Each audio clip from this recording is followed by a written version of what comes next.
chilly weather, why not put on a cardigan? That was the Cardigans. And for what it's worth, a lovely tune there. That's a joy. We should definitely talk like that more. XFM 104.9, Ricky Gervais, Steve Merchant, Karl Pilkington, alright? Alright. Yeah? Well, we got a jam-packed show today. We got so many we got more features than Carl's got on his face. which is about the same as Morph. Yeah. Very few. It's just really a head, isn't it? A little. That's where I've seen him before. More. On Take Heart. Yeah. We've got, Rockbusters. That's Have we? still going no strong. more feelings on that. No, but he's said he's gonna, buck his ideas up.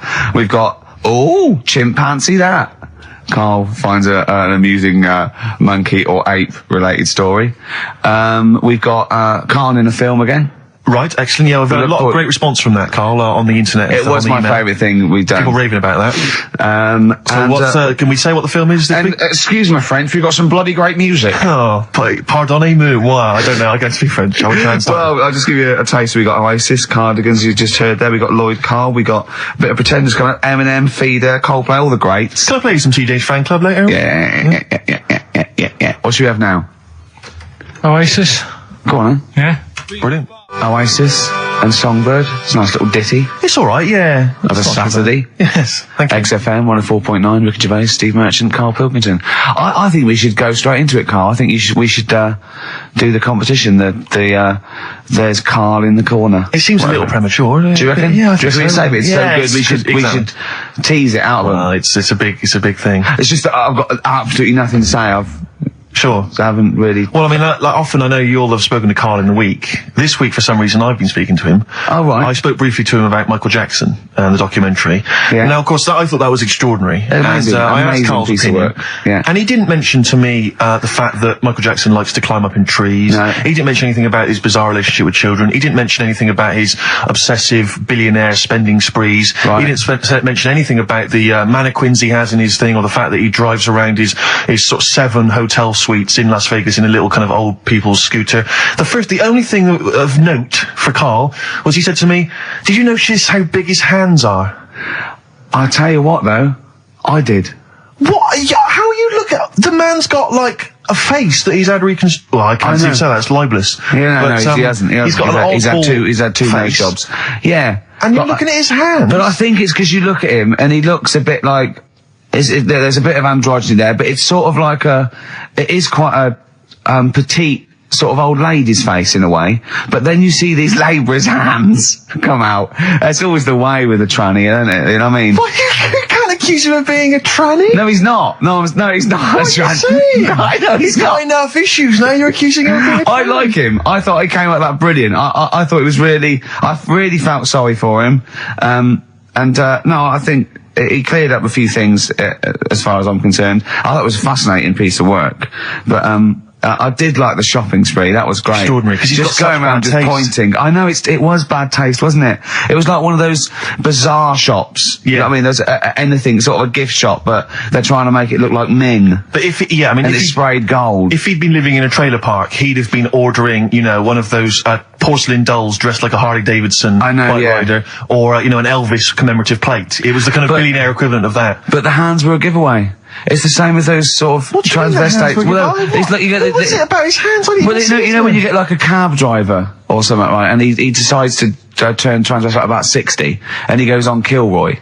So, I mean, that way, he got a twin set of pearls, and he goes, "I've never felt so comfortable." But his hands are still big. He's got a little wig, and he's got the lipstick on, and he's with his teenage kids who are going, "Kill me." Do you think he's been having surgery on his hands to make them larger? Bigger, yeah. Is that why he was wearing that glove through most of the Exactly, but I think he wants to be a goalkeeper. Right. And they said, well, you can't, Michael, you've got big hands. It would help him climb the trees. Yeah. And he can play tennis now without a racket. Yeah. So what did you make of it, Carl? Were you intrigued? The Michael Jackson thing. It's, it was alright. But, that got a load of attention in the press. But the Trisha programme got nothing. Okay.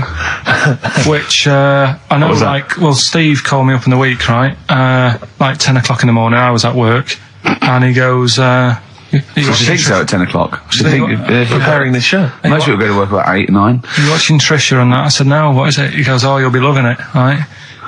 Freaks. Was it, Help Me, My Mum's a Freak? Siamese twins. Right, so I couldn't watch it, but he said, it might be on again because they repeat stuff on ITV2. Right. So I had my dinner late. Right, instead of having it at like 1 o'clock like I normally do, Yeah. I had it at like 2:30. Yeah. Sat in the office, put the telly on, ITV2. These Siamese twins. Did it blow your mind? It was amazing. You know, we talk about a lot of things on the show quite a lot. The Airy Kids crop up a lot. I was waiting. It's been 10 minutes and you haven't mentioned the Airy Kid. Right, and last week we were talking about Siamese twins, weren't we? So it was weird that this programme was on, but it was amazing. I mean, what I think you can't refer to them as Siamese twins. I think they're known as conjoined twins. Why? I think Siamese is maybe considered derogatory or as an old antiquated phrase. Yeah, I think it's because the first famous ones were actually from Siam. Right. And that doesn't exist anymore. No, it's conjoined, Carl. Yeah. Get the phrase right. But you think that if that's happened to you, that wouldn't be that sort of offensive. The names that you must get called. Right. You think that's least of your Siamese worries? twins, I'd say, well, that's, yeah. Now, were you stunned by where they were connected? Just live with it, we'd say. Right. Because they were connected, of course, at the forehead. Oh, Sort of, which was quite extraordinary. God. What if one had bad breath? That wasn't a question that Trisha asked. Annoyingly, because I know that much of the audience was thinking that. There's a few things that didn't crop up. What questions would you have asked of them? Because what things did you feel weren't mentioned? I'd love to just watch Carl watching amazing things. Exactly. Do you know what I mean? It's like early learning thing. Mouth slightly open. Yeah, some mouth slight open at a dribble, looking round to see if anyone else has seen it. You know, I mean that. Like when a cat sees a bird land on the balcony. Exactly. It can't believe it's luck. I'd probably say, how do you buy her a birthday present? A surprise gift, yeah. Because everything's ruined. Sure. Right? I'd probably ask... Yeah. Well, did you not think it was interesting that one of them had a boyfriend? Well, that was a bit weird, wasn't it? Uh-huh. But what was the other thing that I was thinking when I was watching it? I was thinking if one got into crime and that was sent to prison... Right. What would happen? How would you handle that? It's brilliant. It is brilliant. If a chimp could talk. And what was the other one? The other thing was, what did he talk about? Because it's not as if you can say, well, guess what I did today? Do you know what I mean? Yeah.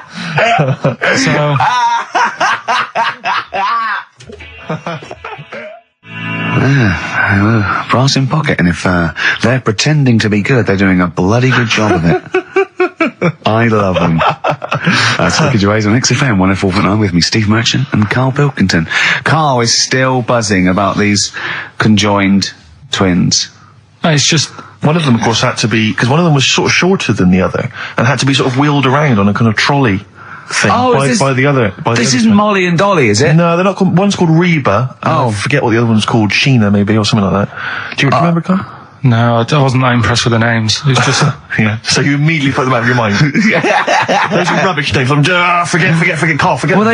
They're gone. Were they British or American? Yeah, American. Oh, because I've seen two American ones on Jerry Bizarrely, Springer. one of them was apparently a country music star. This is Molly and Dolly. Well, they're not called The Molly one that and joined Dolly. at the Oi. The one that joined. But they're not. I think you've made up the Molly and Dolly. No, it was on Jerry Springer. There's a little one that sits on a seat, and the other one carries it round, her around. They're not called Molly and Dolly. There was something like that. They're called. Well, we know that one of them's called Reba, and I forget. And one was a country and western singer or something. Yeah, and but she was saying, I've just made a movie. It's coming out shortly in theatres. Is your sister in it? Yeah, and the other one said, I'm not involved. It's utterly bizarre because they live there. They work so hard to live their lives separately. Yeah, they say it's all. Yeah, exactly. of course. So, Yeah. They try not to. So she's talking about her music career, and the other one's sort of not taking any kind of credit for it, which is nice. I It's suppose. weird though, because when she was singing as well, the other one just stands there. She doesn't join in. She doesn't sort of dance. Offer backing vocals. Do you know what I mean? Make a group out of it. Yeah. A duo. Yeah, well, but it seems like we're sort of being horrible, but we're not. No, we're not. I mean, it's a Well, really no, bad we're thing, laughing at Carl's amazement at this phenomenon. Sorry, I just got to say we're not. You know, taking the mickey. The really weird thing about all this, right? And it's annoying because you were saying about, what should have Trisha have asked and all that. Yeah. But one of them mentioned that one of them was adopted and the other one wasn't. Don't talk rubbish. No, seriously. I didn't understand it, right? Of course you didn't. And then Trisha sort of said, well, let's have a chat. And they were like, no, don't want to go into that. What do you mean one was adopted? That's what he said. One of them. Don't quiz me on it, but that's what was said. Hello there. Hello there. I'm a multi-millionaire. And I've just seen your orphanage. I'd love to adopt one of your children. You'd like to adopt one? I'd love to adopt a children because I've got loads from around the world, so I'd love to adopt one. I'd give you $10,000 towards your. Well, we're speeding through then. Yeah. Okay. We've actually got 2 left. I only need one. I'm only interested in one. Yeah, I don't need any more. Don't need any more. They're sisters. I know it would be tragedy to break them up, but I really only need one. Now break it up. There's the rub. You see. Sure. Because, sure. You just need the one. It's $10,000 now. You can have that. I'll sign it now, but I don't want to discuss it further. I'll bring you around. Brilliant. Okay. Ding dong. Hi. Yeah. Brilliant. You brought my kid round. Yeah. There she is. There. That's a joy. Yeah. Okay. Just standing next to a bush. Yeah. Do you want to? Can you bring her out? No. There's nothing behind the bush. So you just want. I just want to be able to walk 360 degrees round her. Do you want her or not? Yes. I can't believe it. What's that little trolley? She's talented. Oh dear. You're talking nonsense, Carl. Well, whatever. Feeder. That's it. Just the way I'm feeling. XFM 104.9. Ricky Gervais, Steve Merchant, Karl Pilkington. It's time for the newest quiz in town. This is where Karl inserts himself into a seminal film. Last week, it was the little kid in Sixth Sense. You remember? To great acclaim. The critics loved it. They said a triumph. This week, he's fiddled with The Graduate. This is the scene where, of course,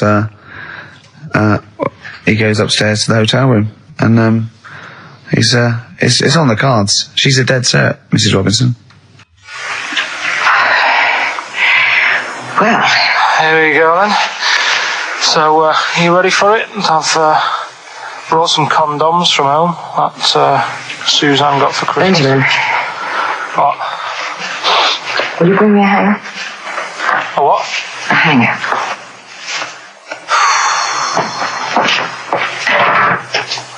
Tell you what, I've got wood. What? Just saying, I've got wood. I've got metal ones as well. What sort do you want? Either one would be fine. Alright. There you go.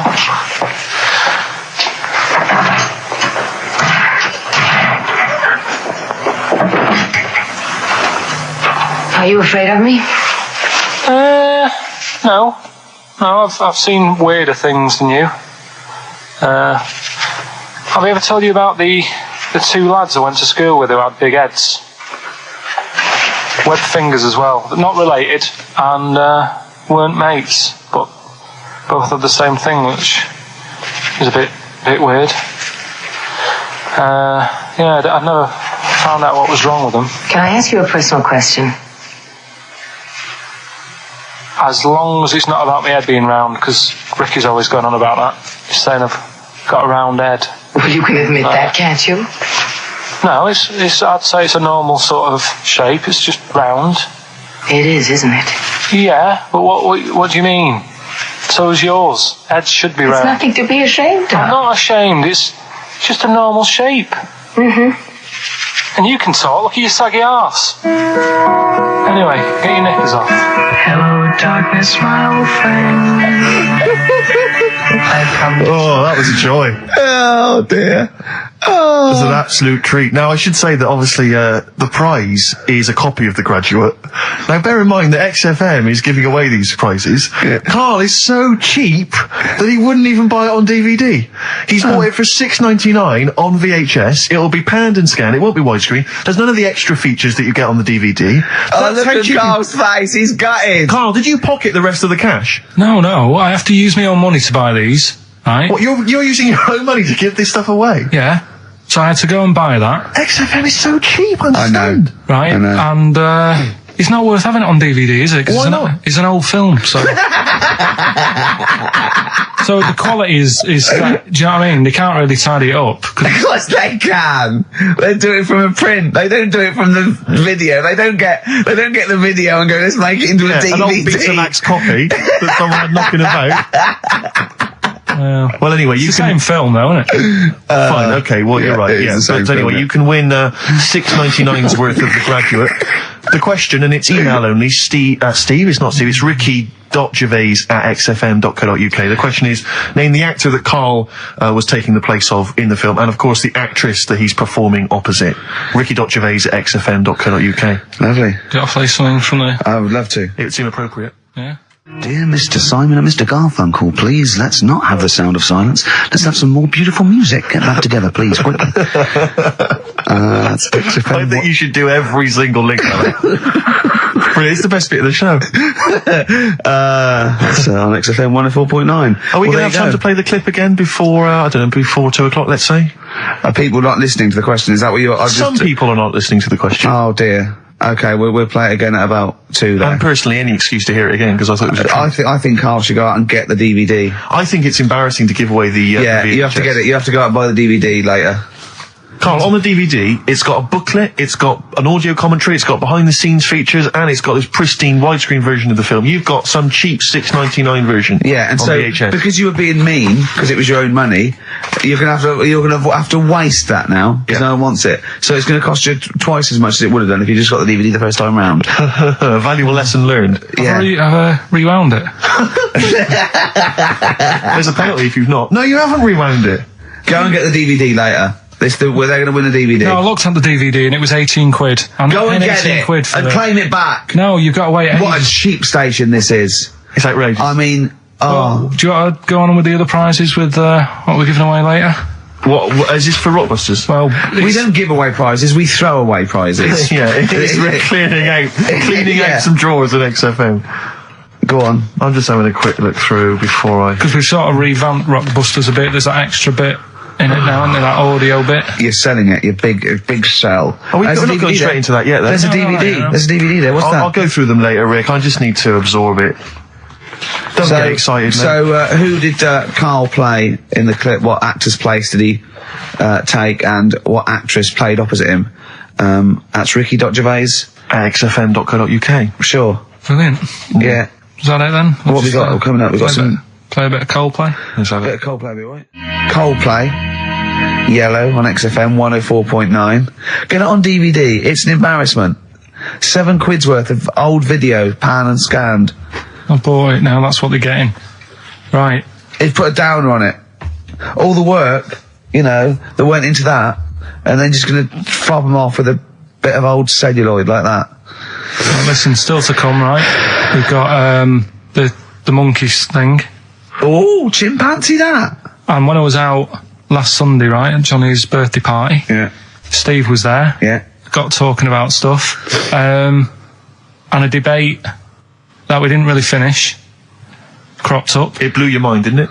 Amazing. Oh, I know about this. Steve told me. This is the infinite amount of monkeys. Or a monkey with a typewriter and an infinite amount of time would eventually come up with the works of Shakespeare.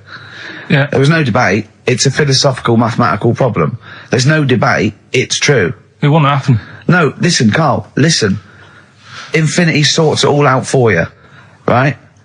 An infinite amount of monkeys at a typewriter, right? They do everything. They type everything. Infinity just sorts it all out for you. There's no getting to it and they're going, oh, well, let's have a look what they've done. This one's come close. Did Romeo and Juliet. It would do it all. It would type everything ever possible, conceivable. Yeah, but it's a mathematical Well, infinity. we've heard your side of the argument, Rick. I'll be honest with you, it's a persuasive one. But let's hear Karl, because he heard about this in a pub last week. Yeah, so what's he's got some strong What's your ideas problem with himself. it? What's your problem with it? well, first of all, right, you're saying it's a load of monkeys. It's not just one monkey. It Depends. can live forever. No, wait. It's either a chimpanzee with a typewriter with an infinite amount of time. He would eventually, by definition, mathematically, type everything ever possible. Okay, or it's an infinite amount of chimps with typewriters, and one of them will type it first time. But already that's not right. You either need to have What do one you mean? monkey. What? You mean Let's hear his employment point. laws? He What do you mean can't- it's not right? Let's hear him out, please. If it's one monkey Yeah. with a typewriter that's got loads of ink in it and that, right? At least it knows what it's done in the past. It's not. Keep going. Crime. If you've got a load of monkeys, it's like if you have too many. What's that saying about too many chefs? Too many chimps spoil the soup. Right, well, it's the same thing. It's like, well, I didn't tell you to put salt in it. I was going to put salt in it, and it messes it up. Whereas if it's just one, they know what's gone on. So what I'm saying is... just leave him go. I can't be bothered, I want to hear, I want to hear the rest. This blows my mind. He doesn't know what this does to me. It's a mathematical problem. I want to hear the rest. Well, it's just, I just don't think it will happen. What do you mean you don't think it'll happen? Infinity works it out for you, by definition. Well, what's stopping them typing the same thing again? They would. In fact, the problem should be, if you had an infinite amount of time, that it would type, it works for Shakespeare an infinite amount of times, and everything else an infinite amount of times. But, that's not as... But not Shakespeare. Oh! Shut up! You idiot! Rick, do you know what he said to me? I said to him, I explained it to him. I said, God. you've got an infinite number of monkeys, infinite number of typewriters. They will type the complete works of Shakespeare. He said, have they read Shakespeare? You're an idiot! Play a record. said, no, I'm not having this they're not doing conversation. it from I'm not memory. having it. I'm not having it because it really, really winds me up. But you're saying they'll do it with no spelling errors. Well, they do it an infinite amount of times. And they do it wrong an infinite amount of times. And they spell, the last full stop, wrong an infinite amount of times. And they get one thing wrong in Hamlet wrong an infinite amount of times. They do everything an infinite amount of times. But are they going off a story that they've... Play a record, Carl, because I'm gonna knock you out! I'm just saying... Shut up! Do they know the story? They're monkeys! Oh, Christ. No, Right, okay. Right, Carl. She's a girl and I'm a man. Good that, innit? On XFM, 104.9, Ricky Gervais, Steve Merchant, Karl Pilkington. As ever, Rick, there's always someone who steps in to defend Carl. Okay, what is the defence? What is the defence? Here's an email from Scott Coomer. He says, Carl is actually right. I've got an A-level in statistics and probability. It doesn't matter how long they have and how many monkeys you have. You cannot guarantee they would type the complete works of Shakespeare. Infinity makes it probable they would get it right, but not definite. Yeah. Well, yeah. Yeah. That's what I was saying. No, you weren't saying, Carl. You don't understand it. Infinity sort of sorts it out. But if they do anything, they nearly do everything, won't they? No, I mean, they'll give it a good shot. No, that's not the point. But the I'd point be is surprised if they did one page right. Right, listen. It's not to do with consciousness. It's not to do with them aiming. They are just bashing away at the keyboard. It's like they're used to show that there isn't consciousness. They chose the chimpanzee because it can type, presumably, hit the keyboard. It's because they hadn't come across you at the time. Yeah. It's to take out thought out of it. It's to take out reason and trying, right? It's just random. They're saying that if you typed enough things, if the computer was left typing everything, if you left it for an infinite amount of time, and they chose Shakespeare because there is meaning behind it, and it's difficult to get it exactly right, to show you that Infinity would come up with it's not just Shakespeare, it's every novel. It's everything. Fairly eloquent there from Gervais. A quick riposte, please, from Karl Pilkington. No, I'm just saying, what I don't understand, if it hasn't read it, then how does it know where it's going? Listen, right, listen, right, Can I just explain to people, right? Some people have said, why are you cruel to Carl? He drives me mental with things like that. What do you mean, let me just take a breather. How do I do your editing? It keeps coming in the week. You know that I work here properly, in the week, don't I? Yeah, I've got a proper job, should be 9 to 5, but I normally get in at about 8 o'clock and work. A lot of people getting 8 o'clock. Working hard, trying to do my job. 3 times this week, I've been rushing around. I walked past my little studio. He's sat in there, alright? Now, because I've got this sort of job, I can get away with it. I said to him, if I was a doctor, would he keep coming to me practice? If you were a doctor, there'd be severe problems with the NHS. Imagine that. The standards would have lowered so much if you can arrive at the hospital, you're a doctor. Pop in, I'll go to lunch, don't we? We have a little lunch break, don't we? I go, come on, let's go now. He goes, I'm busy. I go, come on, let's go now. He's going, you're doing me head in. Well, when I was talking about the monkey conundrum with Carl, he said to me, right, if I had a day off work, and I was, say, watching the TV, and with one hand I was typing a typewriter, would I type Shakespeare? I mean... Yeah, but you see, there's certain things. We were talking a little bit about this stuff the other week, weren't we, when we said, you were going on about Einstein, and I said he's not that good. E equals MC squared. It sounds good, but I've never used it and that. Right? I've never used it! You haven't used 2 and 2 equals 4, Carl! The fella with an apple fell on his head. it could have been anyone sat under that tree. Do you know what I mean? It's just annoying. Lucky. And It just happened to be a genius. Newton gets all the credit do you know for what I his mean? laws of the universe. Well, other people were working whilst he was having a lunch break under the tree. Okay. So in a way, it's like he didn't deserve to have that success story. Again, forget the apple and the tree and whether he was sitting down having a lunch break. It's totally irrelevant. Yeah, but what I'm saying is there's certain things that will just happen. You know, it's like, I think we were talking, when we were out eating the other week, we were talking about Noel Gallagher. Well, this is reason the monkey discussion came up, right? Noel Gallagher. I don't know what to say. I don't know what to say. Rick, I don't want to misquote Noel. I'll be like Herbert Lom in Clouseau. I'm going to get a twitch whenever he opens his mouth. I don't know where to start with some of his statements. Well, as I say, this discussion began because we were talking about a quote that Noel Gallagher supposedly gave. Now, I don't want to misquote Gallagher, but the gist of it was that he said, had I written Wonderwall or whatever, instead of the Beatles writing Strawberry Fields or whatever, I'd be the one that was considered the great songwriter and it wouldn't be the Beatles. You know, it's just the fact that they came first that meant that they get all the credit as being the greatest band. I don't know where to start with that statement either. I mean, that's Gallagher's thing, and he's, you know, well, whatever. We know what we think of that. What was your point, Carl? You agreed with him, didn't you? Yeah, I reckon, right? Do you know we've talked about putting a baby in a room before and it'll know what colour it is and stuff? If you got a room that's painted red, right? But forget that, because that's going to confuse Hear him out. Listen to me. Say if they did some new TV show, right? Like, what's that film with Jim Carrey in where the Truman Show. The Truman Show, right? So they make up a little room and some woman has some kids and you say, right, let's put the kids in this room, and they don't know what's going on outside. They don't know anything about like EastEnders and that. It's like their little world, right? They don't know anything that's gone on. How could a child survive without EastEnders? Right, listen. So he's sat in the room, right? And then when they're all asleep, right, Wait for this bit. someone Have you heard this? Yeah, bit? wait for this bit. They're all in a room. Yeah. They're asleep. Yeah. someone pops in, puts a guitar next to the bed, right? Nips off out again. They wake up in the morning, and one of them goes, "What's this?" They don't even know it's a guitar because they've never seen one, right? They're talking English though. Yeah, We just left guitar out of the vocabulary. right. So There's plenty more to come. one of them will pick it up, and they'll go, "I don't know what it is," and they'll start strumming. They'll go, "That sounds good, doesn't it?" Give them a few weeks, they could come up with Hey Jude. Whereas, type in Shakespeare, a monkey that can't even spell, I see that. Listen, can't answer it. Can't I answer might it. come with you, Rick, if that's all right. Because that's we've got to sort out that Christmas special as well. Yeah, no, sure. Alright, I'll see you later. I'm shooting off then as well. Cheers, Carl. Flaming Lips. Yoshimi battles the Pink Robots on XFM 104.9. Before the ad break, Steve Miller Band, Fly Like an Eagle. Great track. Lovely to hear that. Brilliant track. We're not scared of playing that sort of stuff, are we? Indeed. We've got some great... I think we're underestimated here. People think we're just like, you know, two guys and a buffoon in a room. But we're so much more than that. We try and put together a whole package for them, don't we?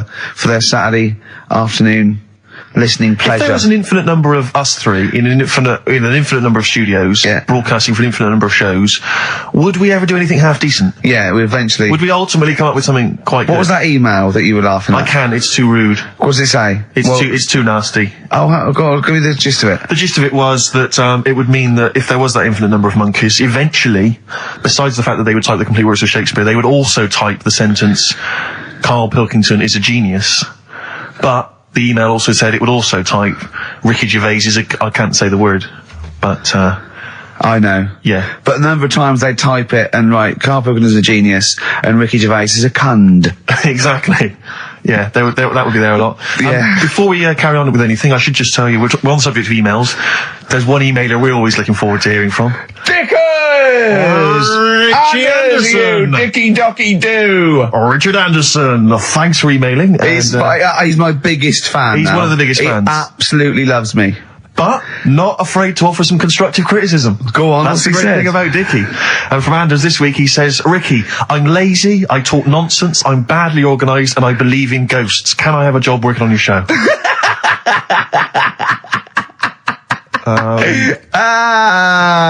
Possibly, Anders. Maybe send in a CV.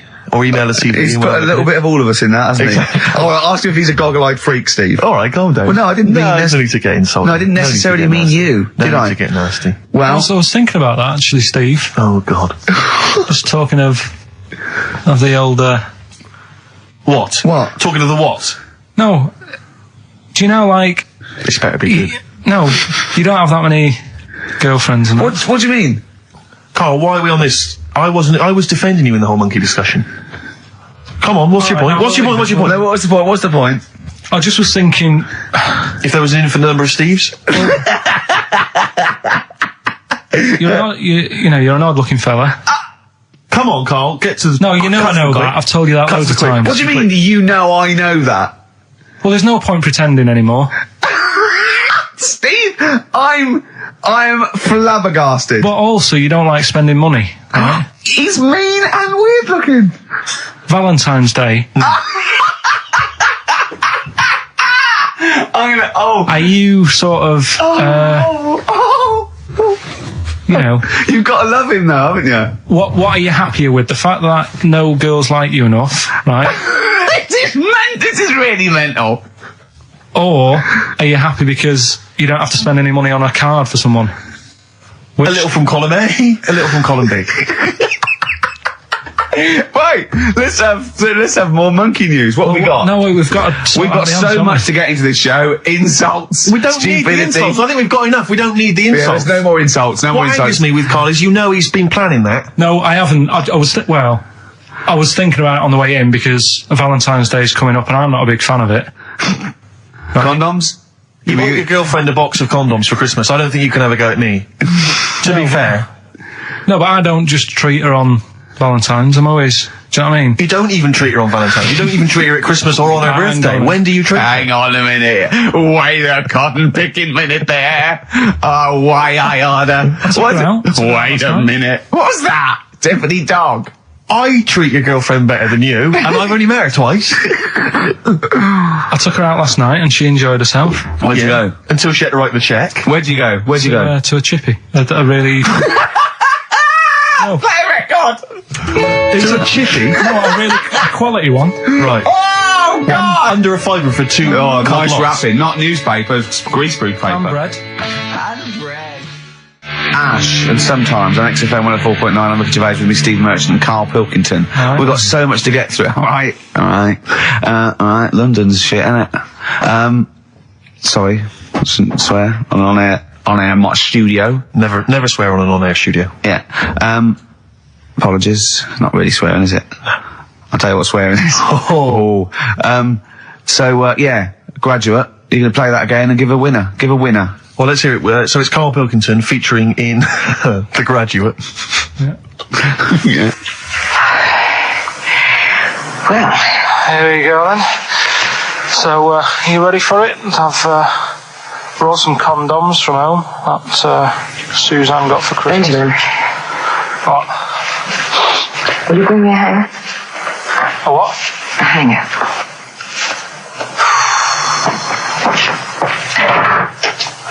Tell you what, I've got wood. What? Just saying, I've got wood. I've got metal ones as well. What sort do you want? Either one would be fine. All right. There you go.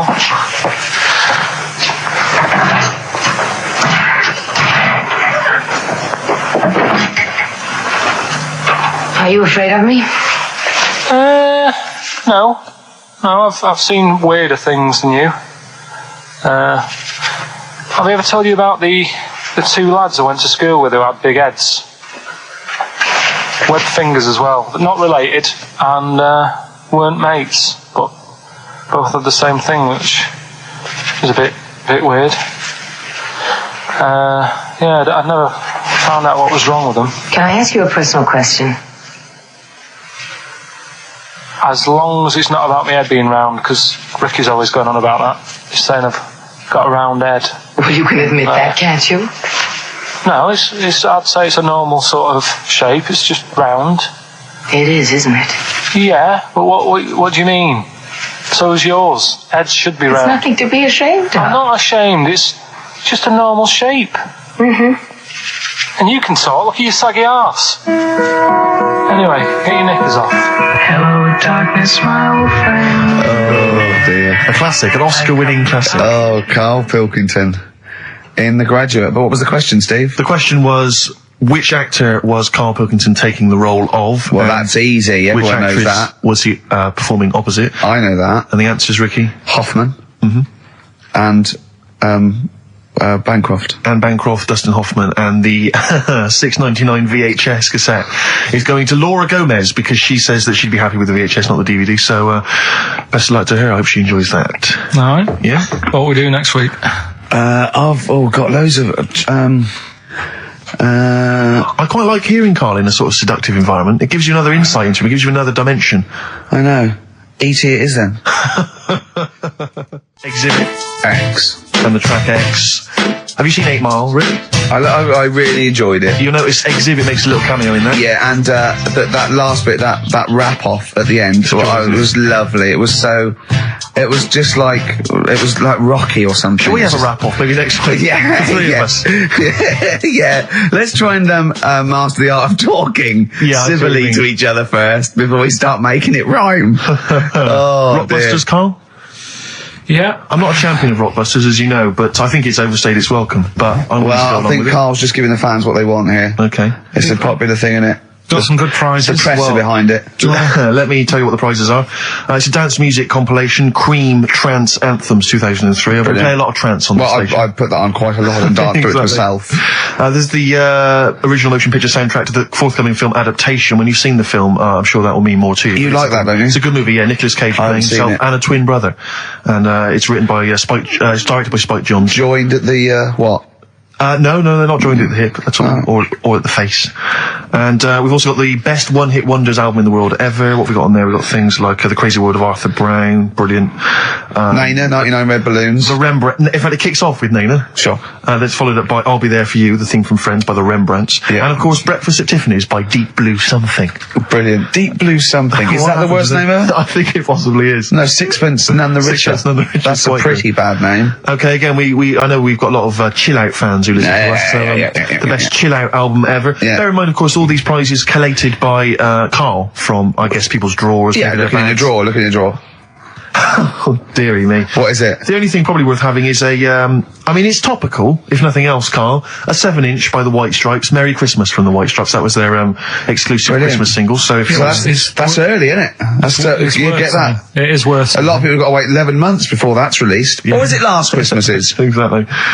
And I have never heard of this DVD. Go on. I like to think of myself as being fairly familiar with TV and films, but I have never heard of Stephen King's Rose Red. Welcome On to DVD. a place evil calls home. And it's on DVD, it's certificate 12, so don't imagine anything too shocking.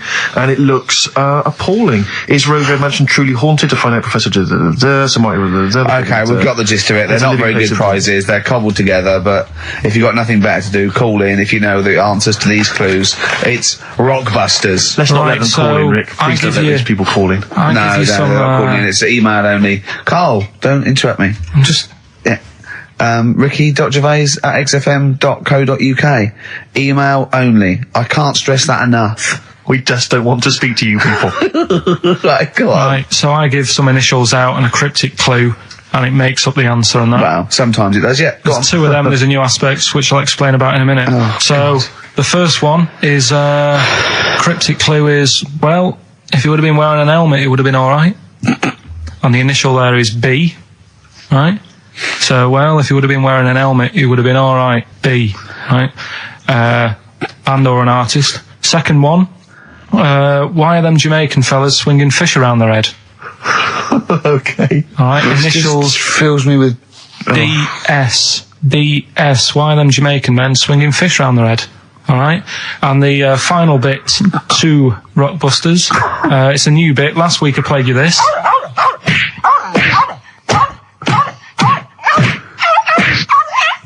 His face goes along Right? with it. That's someone beating up a dog. That was Smack My Bitch Up. Right. So here's some sound effects and that, and they make up a song. I could listen to him talk Hang on, all day. let's have a listen to the effects.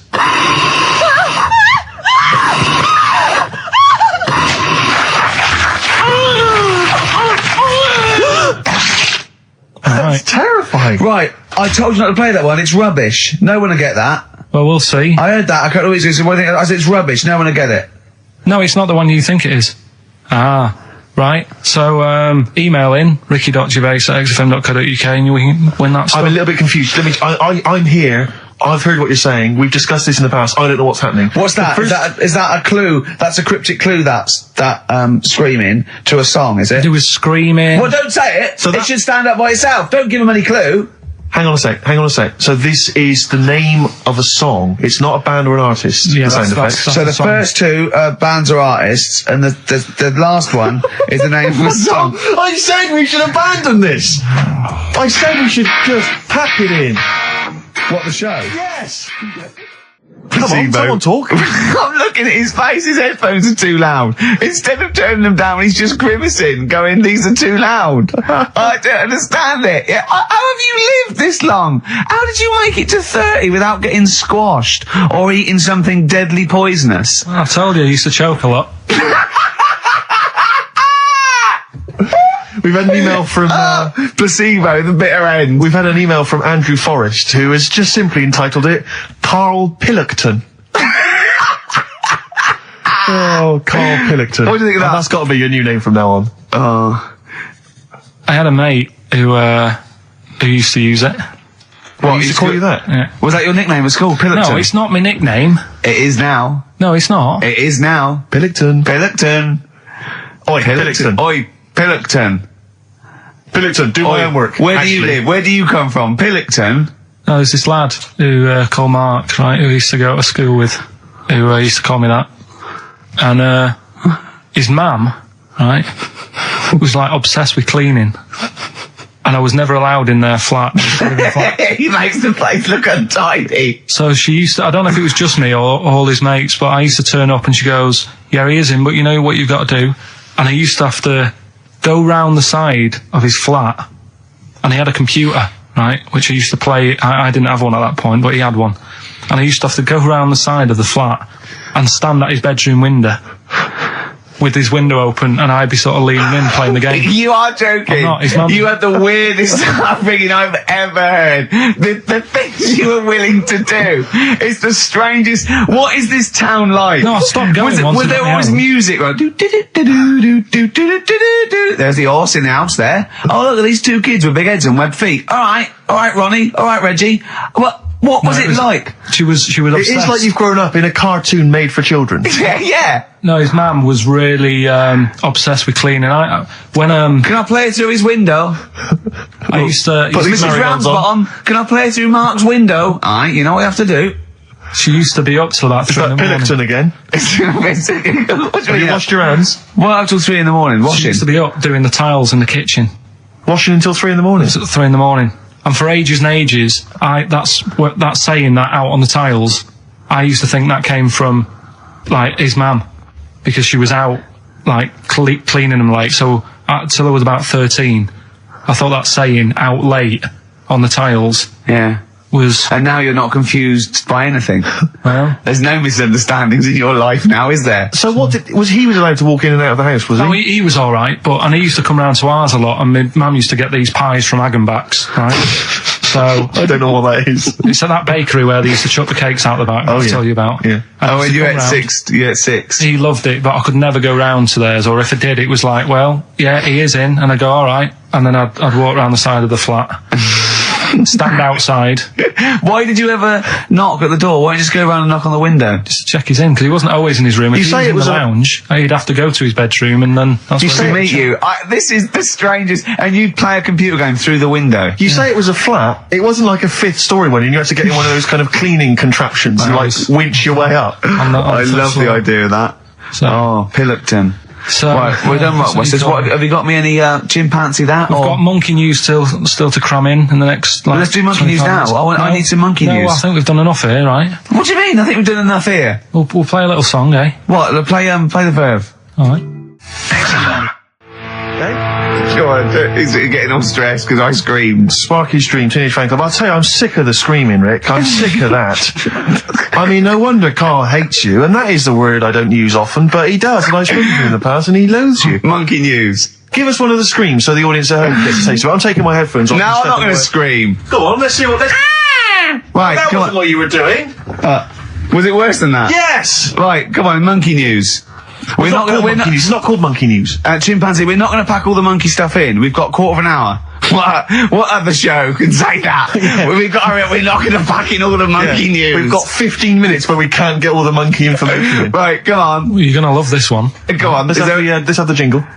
Oh, chimpanzee that! Right. I don't know how recent this was, Oh, God. 17th century? but it happened in Hackney, right? If you're outside London, that's in a place in London.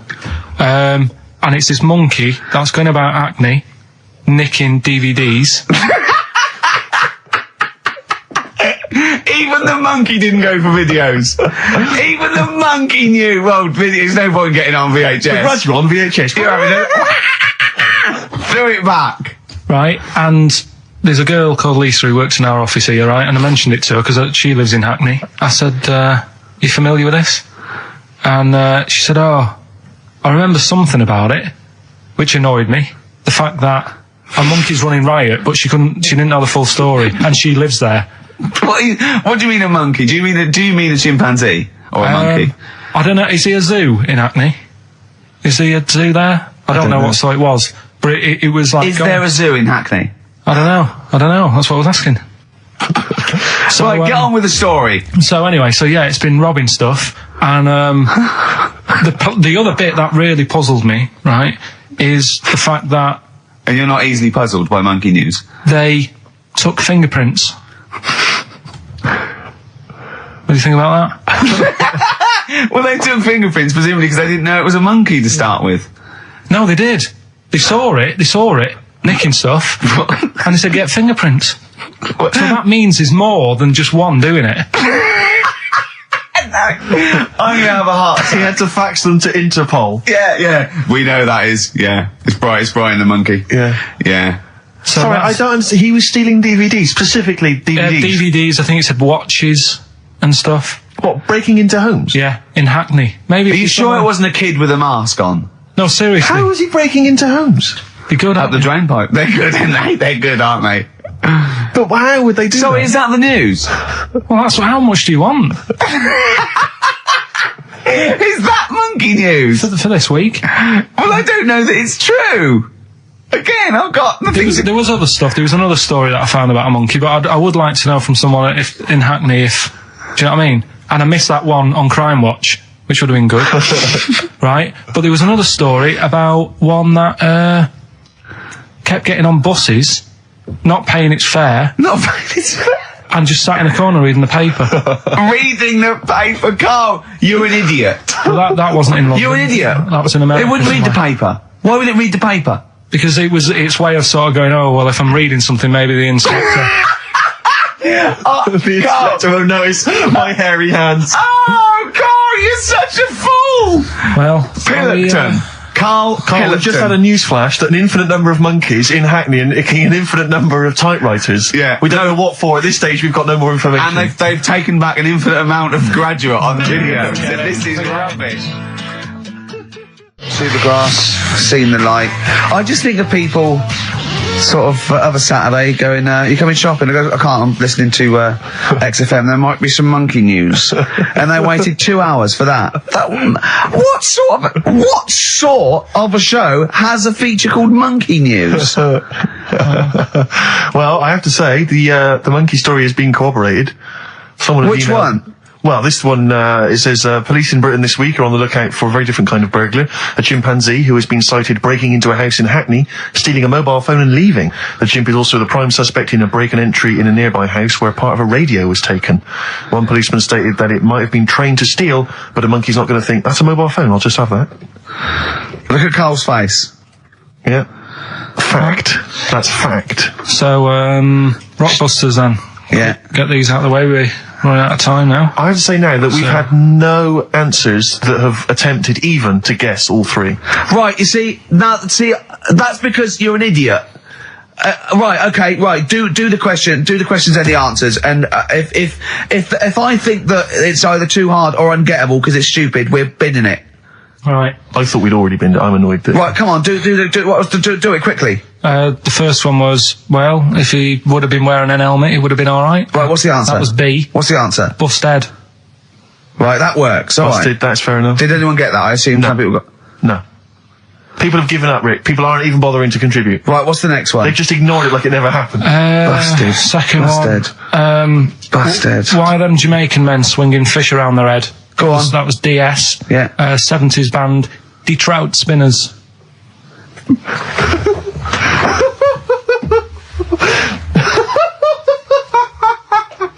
The Detroit Spinners have become the D-Trout Spinners.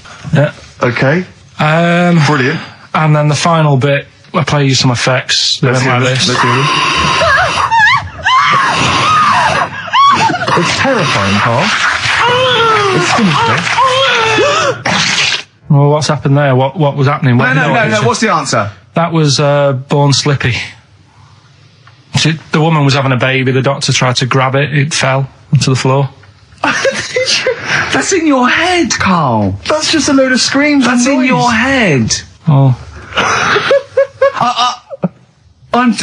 Do you know what? I haven't even got onto Born Slippy. I'm still on the Trout Spinners. Well, let's put a song. That's it. I don't know what to say. A song for the... A song for the ladies, surely. Did anyone get any of those? Let's end with Nick Drake and the Beautiful Riverman, and we'll see you next week. And hopefully, Born Blockbusters will be Slippy, Trout Spinners. ditched. The Trout Spinners. Well, don't keep saying. 104.9 XFM. Ricky Gervais, Steve Merchant, Karl Pilkington's pressing the buttons. Right.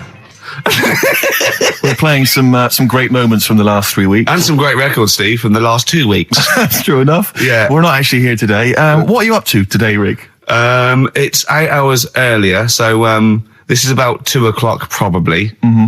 So it's about 6 o'clock in the morning. I'm still in bed, mate. I'm asleep in my hotel room. Now, where are you? We're in LA. Los Angeles. Yeah. City of Angels. Rick. Yeah. City of Angels. Yeah. And so that's what we do. We're doing stuff like that. That's why we're not here. We're not here next week either. So next week is the best of this week. Alright, so here's the first bit. You were going to tell us a little story about Just a Volvo past my estate? test, Yeah. my parents had a big Volvo estate, and there's quite a big car I to don't show drive. off. My parents didn't have a car. But I know you don't drive cars, Rick, but it's quite a big car to drive if you've just passed your test. It's safe though, isn't it? It is very safe, that was the thing. Yeah. And I come from the West Country, obviously. There's quite a lot of windy lanes around there. You're joking, do you? They have cars there. Well, here he comes. Blimey, Carl. Learned on a tractor, automatic it was. Do you want me to tell it or not? Oh! Don't give up the accent! Oh no, I'm not worried. Oh, go on. Go on. So I went to this You party. never got him being from the north. Not when he's telling an anecdote. He's never told an anecdote. Oh, yeah, fair point. Yeah, go on. So I went to a party, and I was quite excited because I had the car, the motor, and there was a chick heading down to the party that I was like, I had my eye on. And I thought, now I've got a car, and going to the party, it's going to be amazing, right? You glass and eye, various friends had said, like, can we get a lift? I thought, yeah, groovy. Yeah, I'll pick up the chick as well, who's a friend of a friend. Yeah. So cruising down to the party in the motor, the Volvo estate, and there's nothing sexier than that. Slipping a little bit of Billy Joel on the stereo or whatever. Something classy. Exactly. And maybe it was Billy Ocean. I think maybe it was quite a Billy. Maybe it Billy was thing. get out of my dreams, get into my car. Ideally. Yeah. So I get to the party, and inevitably it was one of those house parties where the chick that I had my eye on, she kind of was chatting to other guys, and she wasn't really paying attention to me, and I was sort of... Trying hard to get, was she again? Same old story. Oh, they make me They know laugh. how to tease, don't they, the make me ladies? laugh. Who are they kidding? So I'd follow her like a dog, from room to room. Yeah. And watch her Quite while... literally, sometimes he was barking. Yeah. Go on. And while, just watch her while she talked to other blokes. And then, obviously because I was driving, I wasn't drinking, so I was not really enjoying myself. And then somebody said, should we go and pick up Vera? And I thought, right, okay. And they went, Steve's got a car, let's all leap in there, we'll go pick up Vera. And this girl was like up for it as well, so I thought, brilliant, I'll be back in the car with her, away from all these lads. Yeah. One guy she had her eye on, he came as well, I was a little bit annoyed. Yeah. But anyway, he was in the car, so I'm driving down these country lanes, just driving along, and they're directing me, they're saying, go left here, go right. And then suddenly, we stop, and one of them goes, just drive into that field, this pitch black field, right? And I'm sort of, well, it is my parents' car. Just drive in the field, Steve. I'm thinking, well, I don't want to, not seem like I'm a hard, cool, crazy kind of guy, because the chick's in the car. So drove the car into the field. They all leapt out, started running off into the darkness, shouting, Vera, Vera, Vera, where are you? So I'm just sort of sat there in the car, waiting. Wasn't Vera Lynn, was it? Because she likes to hide in fields. Bizarrely, it wasn't. Right. It was just, I was just left in the car on my own with Billy Ocean, and suddenly, out of the darkness, they come back holding a Vietnamese pot-bellied pig. that they had stole from a nearby farm, and they knew that the pig was called Vera because someone knew the farmer or something. Anyway, so they got this pig. So now they're going, "I'll put the pig in the back of the car. We'll take it back to the party. It'll be hilarious." I'm thinking, well, I'm not sure I want a pig and all its piggy crap in the car, right, crammed in there. But they say, yeah. So obviously, I'm thinking again, I don't want to look like I'm a nerd. I'm terrified of that, Rick, ever happened. Yeah. So, So you go, hey, bring the pig into the car. Exactly. I'm no nerd. Exactly. Yeah, go on. So now we drive off again. I got this pig kind of squeaking in the back of the car. And, they say, stop again. Let's do some cow tipping. And they do that old thing, about the fact because cows sleep standing up, don't they? So you can push a cow over and stuff. Yeah. So they're having a wild time, hilarious. So this time, now we get to a sort of dead end in the road. And, they say, well, turn around, let's go back to the party. And I'm thinking, fine. Try and do a 3-point turn in this very narrow country lane, right? Get the Volvo estate wedged horizontally across the road. Can't get it out, just can't seem to sort it out. I don't know what, I'm panicking because there's a pig in the car, right? And, local disgruntled farmers, right? People drunk, partying, probably off their head on some kind of weed. Rick. Well, was it loads of blokes with like pitchforks and flaming torches Exactly. going, burn him? He's playing with our pig. Exactly that. And so that, do you know, I was so terrified that all I could think was they're gonna have to send a helicopter to lower a magnet onto the top of the car to lift the car up and put it the right way around. You used to read a lot of comics, didn't you? Yeah. So, do you know what I started doing? What? Crying. Did you really? Yeah. Why? Just started crying, just very slightly, started getting upset. And the other guy that the girl fancied, he had to get into the driving seat and sort it out for me by slowly edging forward So and that's backwards. the worst bit of the whole story. Yeah, edging slowly back and forwards. He just sorted it out, just slowly worked the car back round, and then we were off. You're just gently weeping. Just gently weeping in the back. The bloke had just taken the bird that you saw from a distance. Exactly. That was basically your wife in your head by then. Oh, yes. Wasn't it? I can't We were believe it. happily married with a pig for a child. Don't joke, that could happen. I know. The pigs come, if you like. Sorry? What did you say? What did you say? What did you say? When you do what, Carl? What? What did you say? No, what did you say? Because I don't want to have to go to the radio authority again. What did you say then? Just remember. We are going out live, Carl. Yeah, remember Tom Binns, right? What did you say?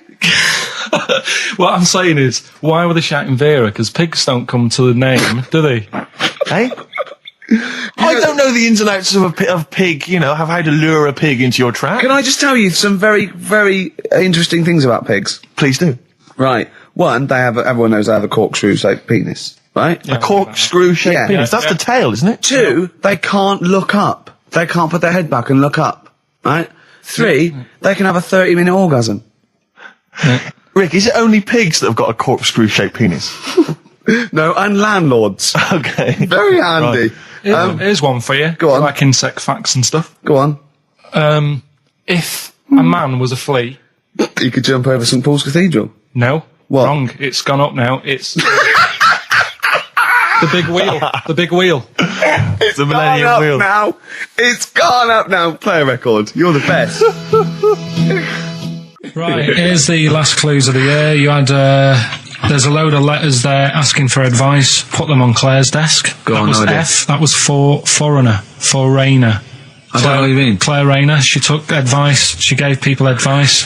So that's a foreigner. That is shit. Right. I'm sorry. That might be Christmas. That is absolute A garbage. lot of people got the right answer. I know. Well, that annoys me even more. The second one, ask your man. Foreigner. Yeah. Foreigner.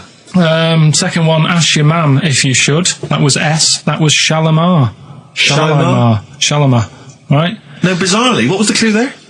Ask your mum if you should. No, we got a lot of people saying Smashing Pumpkins. There's the answer to that. But I don't know who's saying that today, Mum. Smashing Pumpkins.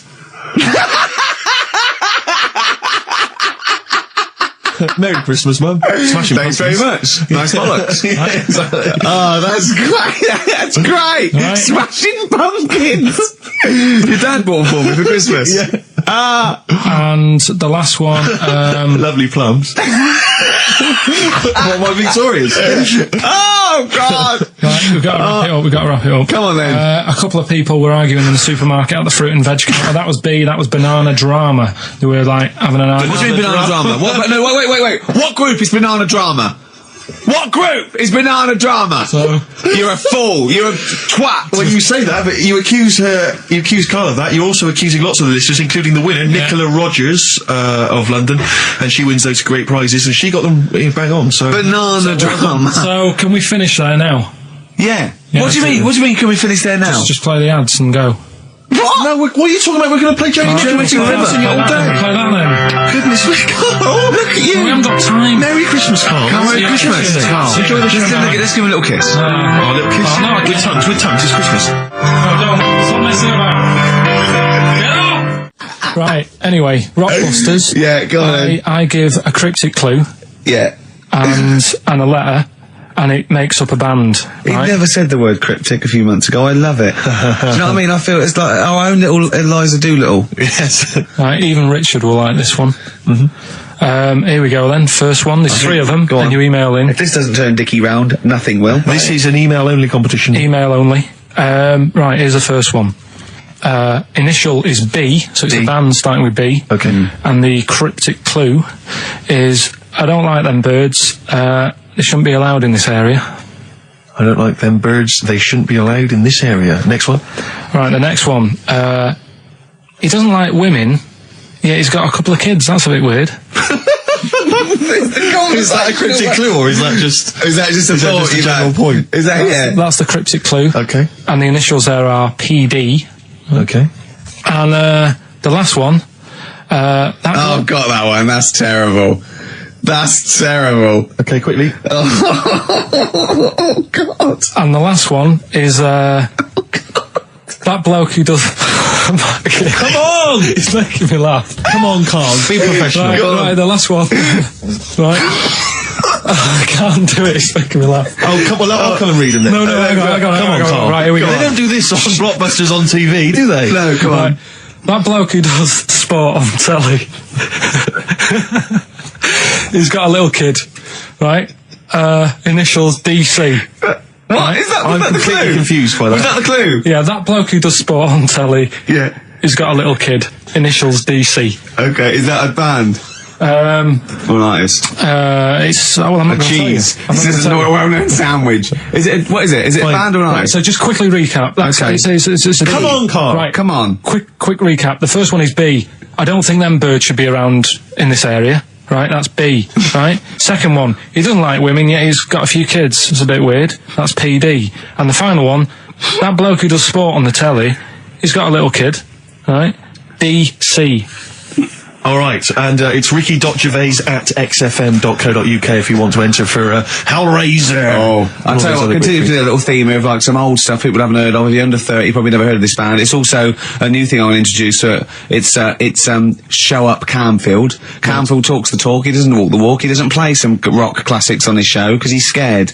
I'm going to play the tracks that Camfield's too scared to play. This is Kansas and Carry On Your Wayward Son, alright? Placebo. Bitter End on XFM 104.9. This is pre-recorded. We recorded this a couple of weeks ago, before Christmas. Hope you had a great Christmas.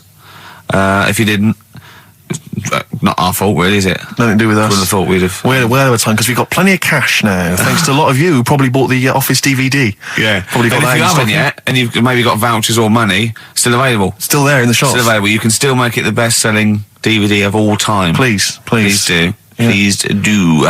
I'll tell you what you want to hear then before you make your mind up. I'll tell you what, if you like this next clip, go and buy the Office DVD. I think you will. It's a brilliant clip. It's the one where we talk about, well, it's self-explanatory. Yeah. Badly Drawn Boy on XFM 104.9. I'm Ricky Gervais, with me Steve Merchant and Karl Pilkington. I'll tell you what, the Sony's then. Oh! This Thursday at the Grosvenor House Hotel. Yeah. Everyone in radios, anyone has entered their show in different categories saying, they get it down to, Winners this year included the brilliant Dominic Mohan, former showbiz editor of The Sun. lots of people won. Lots of people won gold. Lots of people won silver. Lots of people won bronze. We didn't get a sausage. Nothing. This show was deemed not worthy of anything. I mean, not a look-in. The panel looked at it and said, well, no, definitely is not radio. Didn't get a vote. See, that annoys me on so many levels. Let me tell you one, right? I've never complained about losing an award. Okay, ever. Yeah, mainly in TV. I know we've won a lot, but we've been beaten by Peter Kay. Good luck to him. He's brilliant. Beaten by Phoenix Nights, the sitcom. A lot of people like that more than the Oscars, vice versa, right? No qualms. But the shoddy shite that I heard that night beating us, I was furious. I don't understand. There's people, regional, it sounds like hospital radio, right? I shouldn't even be on XFM. I thought, it's beneath me. Yeah. And I thought, well, I'll give them a hand, right? Let's show them. And I want to know who the panel was as well.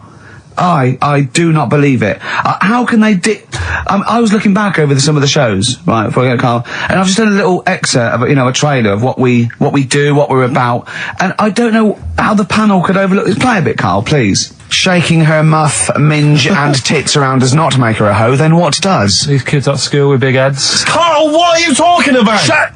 Oh, my name is Holy Fuck. Right, there's this monkey that was on a train station. Right. What if you mean cock to mean penis? It was my Down syndrome son. Oh, chimpanzee, that monkey news. So we've still got monkey news coming up. You're an idiot! You know what I mean? That's, to me, quality broadcasting. I don't know how they can say that isn't worthy. That's what we sent in to the Sony people. They listened to that. How they didn't think that was dynamite stuff. It doesn't make sense. So I've been thinking about this since Thursday, because I've been a little bit down in the dumps. Yeah. What I think it is that with the TV show, the TV stuff we've done, Rick, we put a lot of work into that. Yeah. We get the script, we spend a lot of time on it. What this show is about, it's very much about spontaneity, it's about our personalities, and I don't think we're ever going to win an award for our personalities. I think that's where we're going. Do you know what I think? I think that when we're together, we're the auteurs of The Office, and, and we're strong on it, and we're just two. We write it, we direct it, we cast it. We even worry about the font and stuff on the. We do everything. There's a weak link in our midst, I think. On the radio show? Yeah. Right, well, I'm just trying to think what the common factor is, because on the award-winning TV show, it's just you and I. Yeah, I don't know. Well, I'll tell you what, can we play a record and let me think about this, because there must be something. There's got to be a factor. That isn't in The Office that's in this, that means that The Office is award-winning, and this is a pile of shite.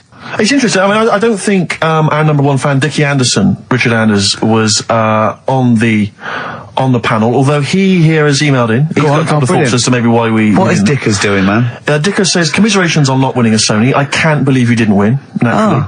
I mean, apart from your show's obvious lack of quality and effort, having a monkey for a producer, offering the biggest load of tat as competition prizes, saying hairy Chinese kid 48 times every show, Rockbusters, not bothering to turn up for weeks on end, only having 3 listeners, introducing the comedy characters Camp David, Harry Fook, which I think he spelt wrong there, Stephen Merchant. I'm not a character. Apart from insulting every race, religion, and sexual orientation, bickering like schoolgirls, We haven't done everyone yet. We have not insulted everyone yet. There's loads to go. Despite the fact you generally bring misery into the lives of anyone who listens, I thought you were surefire winners. Better luck next year. Well, I mean, a couple of constructive, criticisms there, but generally, I still can't nail it. was he on the panel? Well, I don't think so. Well, he's a fan, so. Yeah. Well, no, he's clearly a fan. I mean, he obviously loves the show. He has hit the nail on the head. Oh. Which.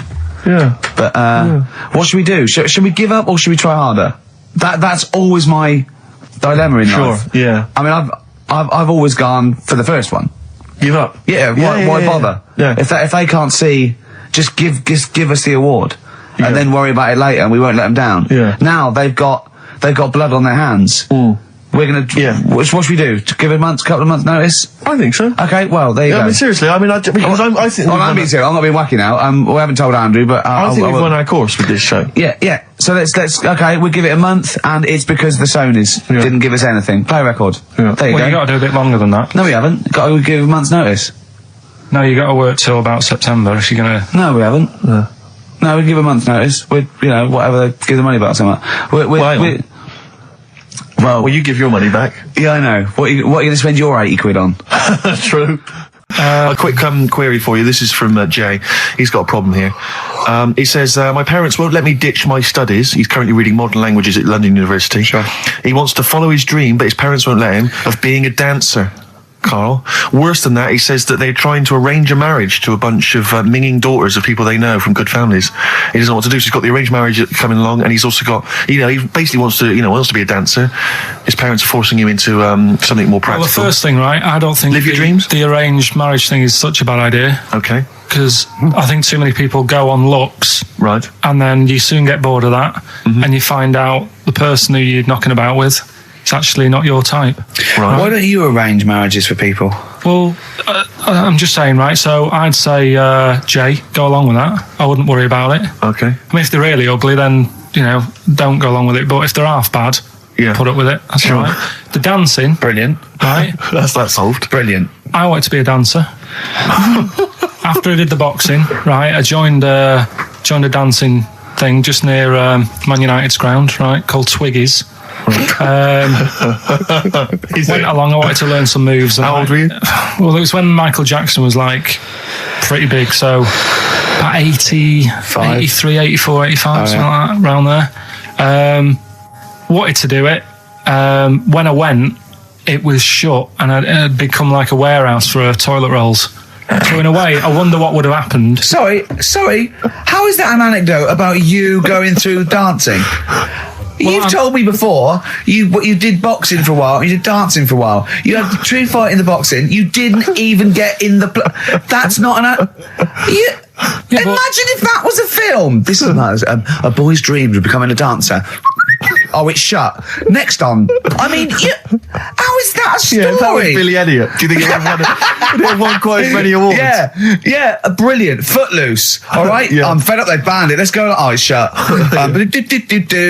Flash dance. First, there was. It's a warehouse. Never mind. I'm just saying, you'll find something else. I think I got a go-kart after that. I bought a motorised go-kart and kept myself busy with that. So. There's always other Just things. think, Alan Bennett has to sit down and really sweat over his stories. Yeah. He just opens his mouth. You are a living Alan Bennett character. So that's solved. Well, Jay, don't worry about that. There's no emotional problems I can foresee if you follow that advice. So the advice there is do an arranged marriage. If she's not ugly. minging, Yeah. she's not completely minging. Yeah. And don't worry about dancing. Get a go-kart. Cheers.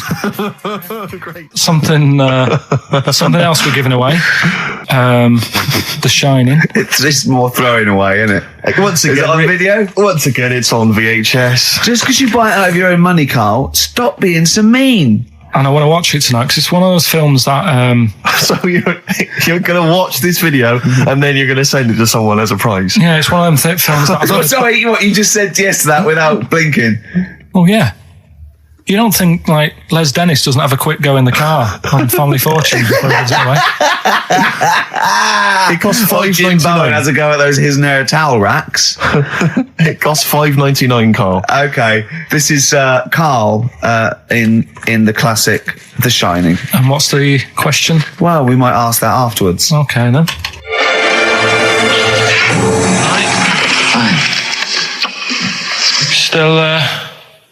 Still trying to write the book then? Yeah? Yes. Good. Funny, someone told me the other day, weird thing about a typewriter, the top row of letters, the longest word you can write is typewriter. I'll just show you. That's weird, isn't it? It's just the typewriter being... You're not in the mood, are you? You're in one of those grouchy moods again, like you get into when you're writing. I'm not being grouchy. I just want to finish my work. Yeah, just being a bit funny, a bit offhand and that. Let me explain something to you. Go on. Whenever you come in here and interrupt me, you're breaking my concentration. You're distracting me. And it will then take me time to get back to where I was. Understand? Yeah, but I just was coming in to try and cheer you up. If you...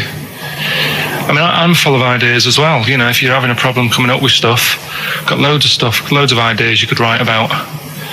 The other day I read about this airy Chinese kid. What do you want me to do about it? No, it's just that it could make a good book. Do you know what I mean? Sort of following round. That's swell. Well, I'd buy it. But if you don't want to know, won't have to, don't bother doing it. But do you know what I mean? It's just airy Chinese kid. It's weird because they're not normally that airy over there. Yeah, this kid cakes in it. But if you don't care, I wouldn't touch one hair on his goddamn little head. you don't have to touch any hair on his head. Like I say, he's covered. Leave the head alone if you want. Touch his hands. He's totally covered in it. But I love the little son of a bitch. well, don't go that far. You haven't met him, but I can sort it out. I'd do anything for him. I don't think you'd expect that much. Just take him to the barbers 3 or 4 times a week. You know, he's a good little kid. In fact, I'll do it. I think I'll write a book on him. Yeah? How do you think you can handle that? Yeah. You're not too busy, are you? Well, yeah, I'm pretty busy. I've got to sort out some monkey facts for the show this Saturday, but I reckon I can still... Why don't you start right now and get out of here? All right. I will. If you're going to be like that. Couldn't borrow a pen, could I? See you later. There you Haunting. go. Haunting stuff there. Karl Pilkington in The Shining. You know, in the film, Jack Nicholson goes crazy because the suggestion is he's maybe possessed by demons that maybe are in the hotel. But, you know, if I was stranded in a desolate hotel, removed from all human contact with Karl, I'd go mental with an axe without being possessed by demons. That's more chilling to me, trying to get some work done and you keep wandering in. I'm trying to get Karl to spend a couple of days in the caravan with me, just for the head of it. And he won't. I've offered him money, won't I? I think it'd be a great laugh, wouldn't it, Karl? Oh yeah, great. That would be terrifying. No, I want to film it. I just want to film it. Like a little video diary. There's Karl there, he's just waking up. Well, If I was stranded in that would be like being, I may as well be with Freddy Krueger and Jason Voorhees. That's more scary. the thing The two of is, you. Ricky doesn't mess you about as much as he messes me about. No, you see, you've given him an inch. You've given him an inch and he's taken a yard. 12:30 got in today. In 30 minutes between 12:30 and 1. The old bin lid on the head. He wanted to do that again. Yep. Squeezing my head, think he had a go at. And karate chop on the back of the neck. Yeah. All in 30 minutes. Who else can say that? That was Bowie and Waterloo Sunset. Love that. Love the original. Love Bowie. Bowie was my gig of the year. These are my singles of the year. These are our clips of the year. I'm Ricky Gervais with me, Stephen Merchant. We're just picking some lovely little bits and pieces. Do you remember when we talked about this? Look at Karl. I love that look at Karl. Karl is looking back and forth. You know when you sort of you go to a cat and it looks back and forth between two people. That's very much like Karl's looking at us now. Or when like a child sees a midget or something in the street. They're just transfixed, aren't they? And the parents go, don't stare. When we were pushing Ash, as our producer's in a wheelchair, and we were pushing him He's through not the a midget, we should make No, that he's not a little midget. He's not tall. But we were pushing him through the VC, and this little kid just came up and just stood in front of him and looked at him. Yeah. I just laughed. It was funny. Do you do that? I imagine you get caught staring at things. Do you go up to people? Do you go up to people with problems and go, "Mummy, is that a monster?" Well, I was telling you one about when I used to go with my dad in the taxi. Oh yeah, What tell us happened? this story.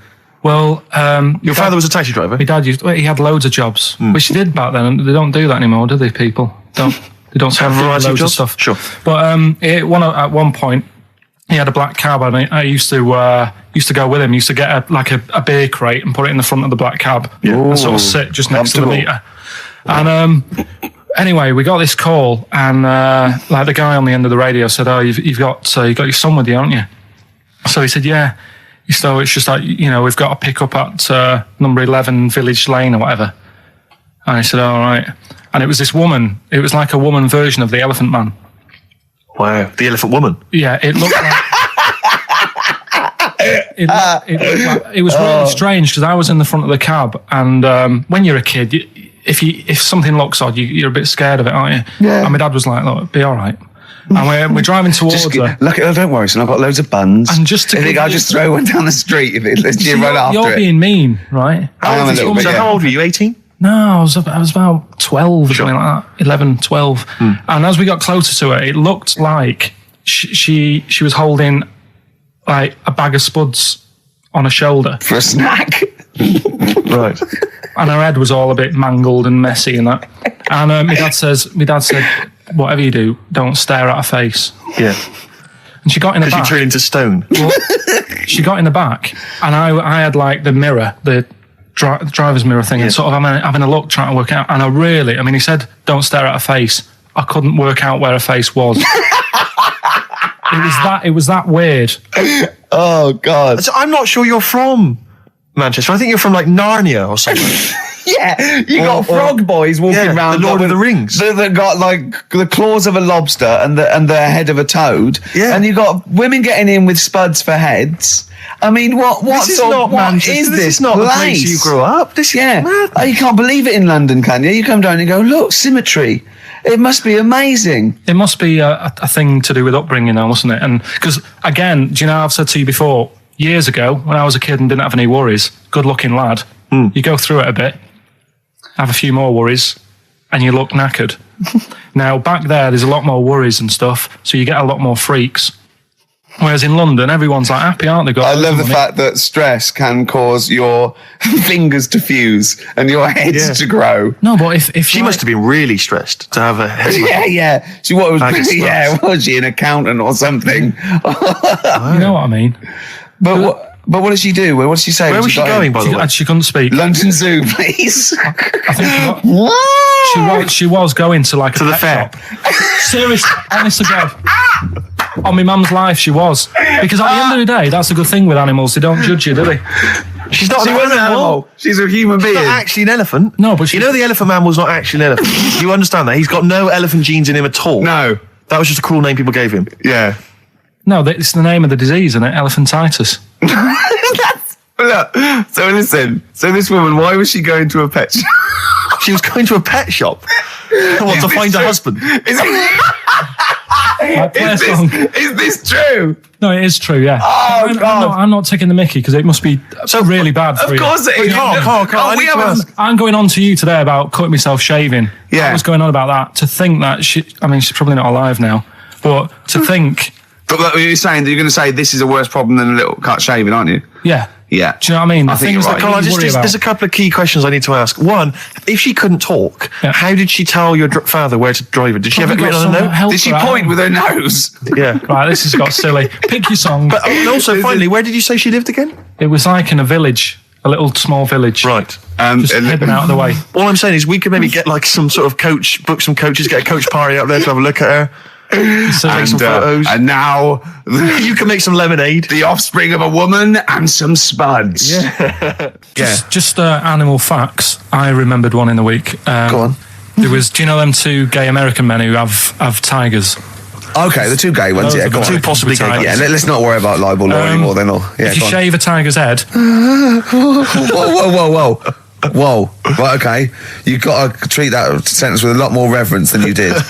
Think what you're saying. If you shave a tiger's head, not just his head, its whole body. sorry. Sorry, yeah. So I thought you were getting weird. Go on then. Yeah, if you shave a tiger, go on. It's still stripy underneath. The skin's. Is it like rock? It goes all the way through. Yeah, that's amazing. Where did you hear that one?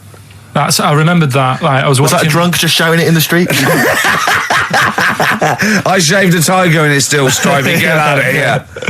Yeah. Well, you know a polar bear? Polar bear's skin is actually black, and its fur is transparent, not white, and it gives the illusion. So it gets all the radiation possible from the sun, but it's still camouflaged. I didn't understand that, Rick. Sorry, you lost me. If its skin's black, a polar bear's skin is black, and its fur is translucent, and its fur is translucent. So why is it white when we? Well, it's just because the light hits it and the sun reflects on. Yeah, and it makes it look white. Yeah, so if you look at each individual hair, it's actually translucent. So at night it would be black. Well, everything is. Is it? Yeah. Oh, not bright stuff, Rick. You've embarrassed yourself. Play a record. Carl, more people from your past. Debbie Carr? Yeah, she was another nice one. What does that mean? Is that a euphemism? No, she was one of them that you'd sort of go, she's nice, but she'd never be your girlfriend. Do you know what I mean? She was, not really. Even though she was in the same year, she seemed a lot older. Right. And like, wasn't a teacher, was it? There was three of them who all hung together, and they seemed to hang around like the older kids, the ones who looked like men. Do you know what I mean? What did you look like then? Well, it's just that I had youthful sort of looks, whereas like the older ones had like beards and stuff. It's the gang of boys in the fifth form with beards. Were they smoking pipes? Come over here, me filly. Oi, Debbie Carr, come over here, you little beauty. No, but she was like, I love that. Hanging around with beards. There's the big boys. Oh, fishing. Lovely beards. What do you I mean? just see a whole row of George Bernard Shaws. Brilliant. How do you do in history, boy? Yeah. Think on E. You're an idiot. they were like, I'd be there sort of punching people in the arm. Oh, that's a great game. Oh, I love that, punch people in the arm. Is that part of the Olympics now? it's I think it was exhibition this year. Right. But it's going to be a pro next year. It's going to be the Winter Olympics because you've got to do it in just a cap sleeve shirt in winter. Yeah. So you're playing that? She, but whilst I But was she didn't doing appreciate that. She used to go, ow! No, I always think whilst I was doing that, they were like the Charlie's Angels and they'd be sorting out a mission somewhere. Because they were really like, there was something about them that you thought, they're special. They were private detectives. What do they work for a man they never see? Okay, here's a name I'm interested in because, let me just tell you the name first. Adam Clifton. Oh. Go on, what are your thoughts on Clifton? He was one of them kids, he was alright, but he had that thing when, if you didn't have enough milk, he had like, wrinkly hands and white bits in his nails. Oh! Because he didn't have enough milk? Yeah. So therefore, you didn't like him because you didn't get enough milk? This is not to be confused with the two people with the big heads and the webbed feet, is it? Webbed hands. Well, this was interesting. I know that they weren't related. They must have been somewhere along the evolutionary sort of trail. Do you know what I mean? They must have come from the same sort of stock. But you wouldn't have liked him. He's just one of them people. He was alright, but... Ash, and sometimes, lovely song. Got to apologise to our producer there, because he was worried about it. There was nothing wrong with it. It's just like saying, you like watching birds in the garden. It's just that I think you're better than that. I know, it's cheap, isn't it, to say, like, we like I tits. like tits. Yeah, I like cocks. So, we're a bit more literary now. One of my favourite things is Fanny by Gaslight. Really? That's interesting. That's interesting. I'm a big fan of Moby Dick. The book, Moby Dick. Yeah, not the medical condition. There's nothing in your... No, it's the big, horrible thing that used to swallow semen. Yeah. Now, in the winter... Yeah. Steve. Go on. There's nothing I like more than to keep my hands warm in a muff. No, sure. You mean those kind of furry things that sort of classy-looking ladies... Yeah, posh ladies often put their hands in. You know when you have a nice, like, a party and they're all leaving. Party, yeah, winter party. And you might take the wrong hat or something. There's nothing I like more than to see two posh women with their hands in each other's muffs. Oh, that's always a And fun they're going, oh, this must be yours. Yeah, that is always funny. Yeah. That's always funny. Yeah. But seriously, no, I'll stop this. You're right. I've got a degree. I just remembered that my favourite Beatles song is "Come Together." Yeah. Now we're going to stop this now, Carl, because it's childish. You're right. I've got a philosophy degree, for Christ's sake, and it's about time. Who's your favourite philosopher? Do you mind me asking? Well, I would tell you, except when I have a talk about it, I go into a Cockney accent. Really? So it can be like my favourite philosopher. I like a bit of Kant. Right. Is that Immanuel Kant, the philosopher? Yeah. That's strange. Yeah. That's strange. What's his name again? Kant. Oh, yeah. That can be weird. Can be strange. Look at Carl's Look at face. his face. Look at his face. Join in, Carl. Undo your trousers. Just We'll let be it like hang Stan out. Let your Boardman cock hang when he out. told the Fokker joke. Yeah. We won't do local radio again for 10 years. 50 Cent in Da Club on XFM 104.9. We're playing our favourite singles of the year, and we're looking back over some of our favourite clips of the year. Did you have to have that thing done where they say, what side do you wear your member? What side you dress? They don't say what side you wear your member. That would hardly be a euphemism, would it? So they say what side you dress, sir. It means what side your little John Thomas leans, doesn't it, on rest, usually to the left, isn't it? Your little left testicles. If I said to you now, what side do you wear? Hang on. Do you know? It would be left.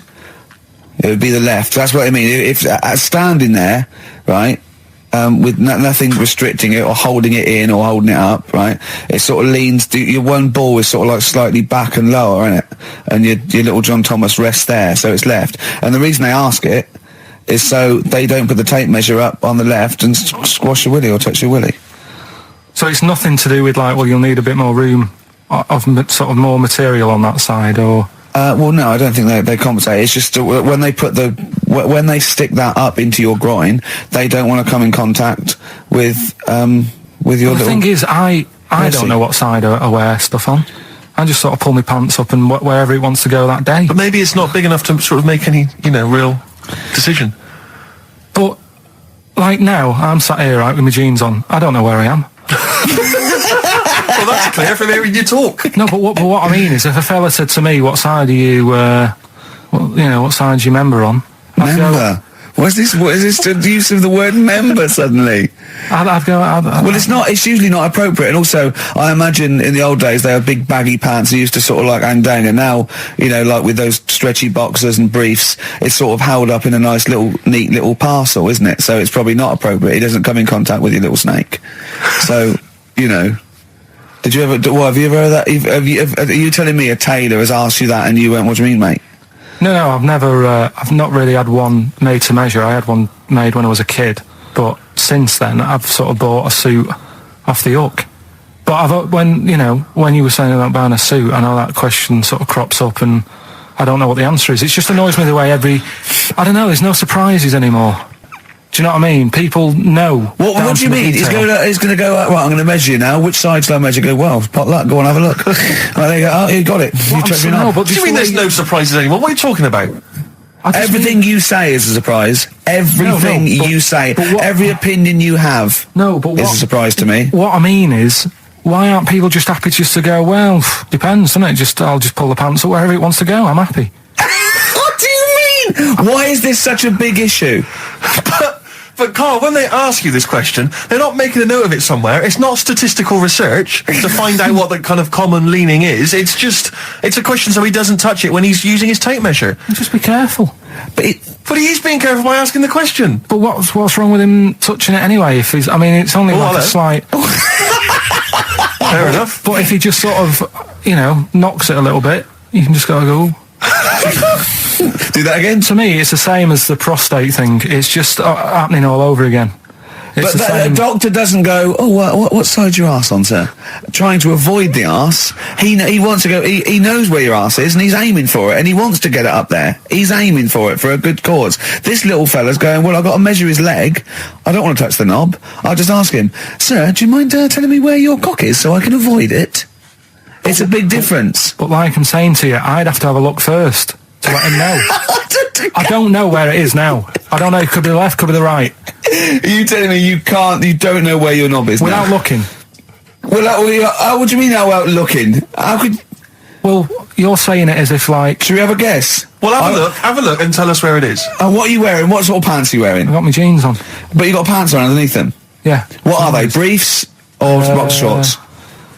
Boxer shorts. Boxer shorts. Well, it's probably free, but the jeans are probably strict in it. I think it's probably either in the middle, dressed in, or just slightly to the left.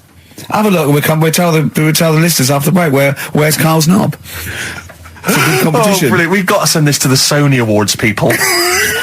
Well, big question. Where was Carl's knob? That's what people have been hanging on for. Yeah. Where was it? Well, I can't believe people have been texting in. Hey, well, guessing where it is. People saying, is it in the middle? Is it in the left? It cost them 10p. It cost them 10p to find out. Just wait, I'm going to give out the answer. You don't win anything, right? Like, strike it lucky. Right? Bottom or middle? Right. It was to the left. Oh! Yeah. I went with the right. That's annoying. See, I thought it would be to the left. If not, maybe if it was all scrunched up, sitting down on your lap, right, it might just pop up to the middle. Just pop out, like, Well, next week we'll be finding out where yours is. Where's Ricky's bollocks? So we're looking into animals that we get rid of. I've spoken to someone about snails. I've spoken to someone about jellyfish and that. And looking at cockroaches today. She's an expert. She's just not just some random person. No, she works in a museum, a good museum. I said I'd give it a plug. It's the one near Knightsbridge. It's got dinosaurs and that in it. It's worth seeing. Natural History Museum. Yeah. So, It's not sure. He's not sure. This is what happened.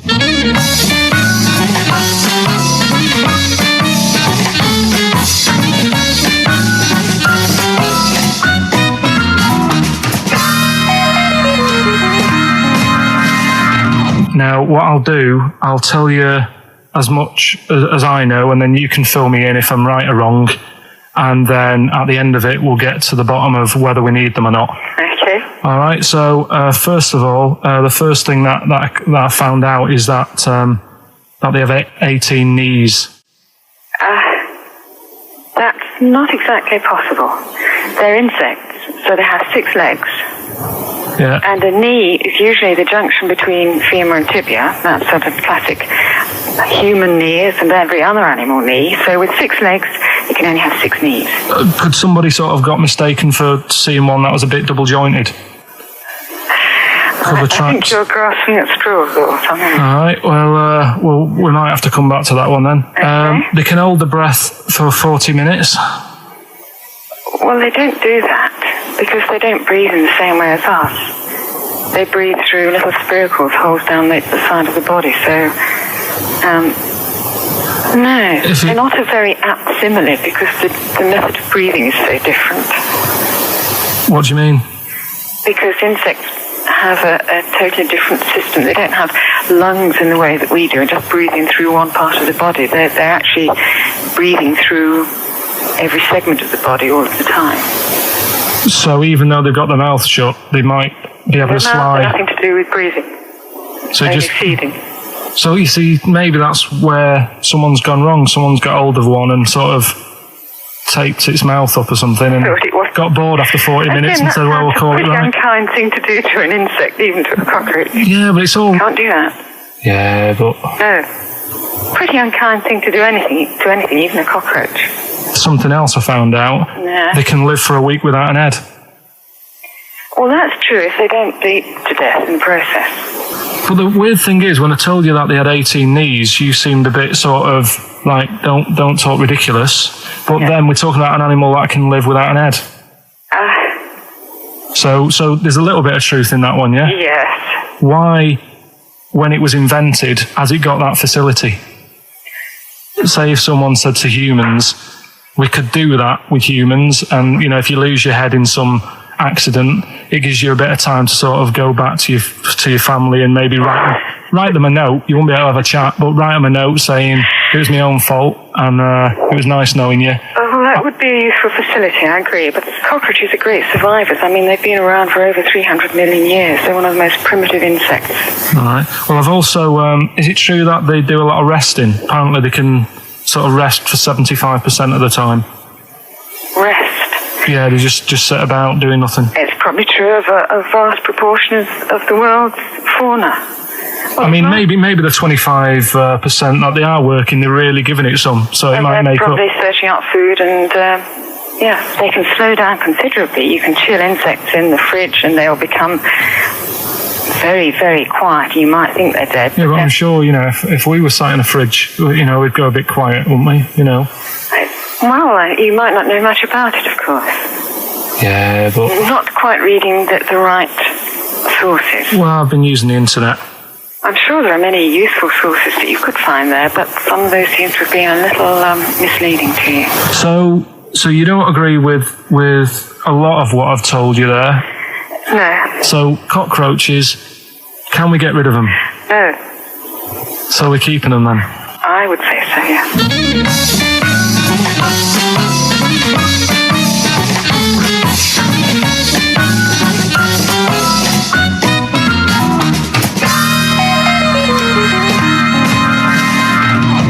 I think we should get her on more often because she sounds like she'd be a bit of an ally, really. Because she knew immediately that you were talking nonsense. She even said, I think you should be more concerned about your sources, which I've been trying to tell you for a year. Right? The fact, I mean 18 knees, where did you get that from? It was on the internet. They can hold their breath for 40 minutes. I mean, I don't know what you read and take on. Mad world, don't it?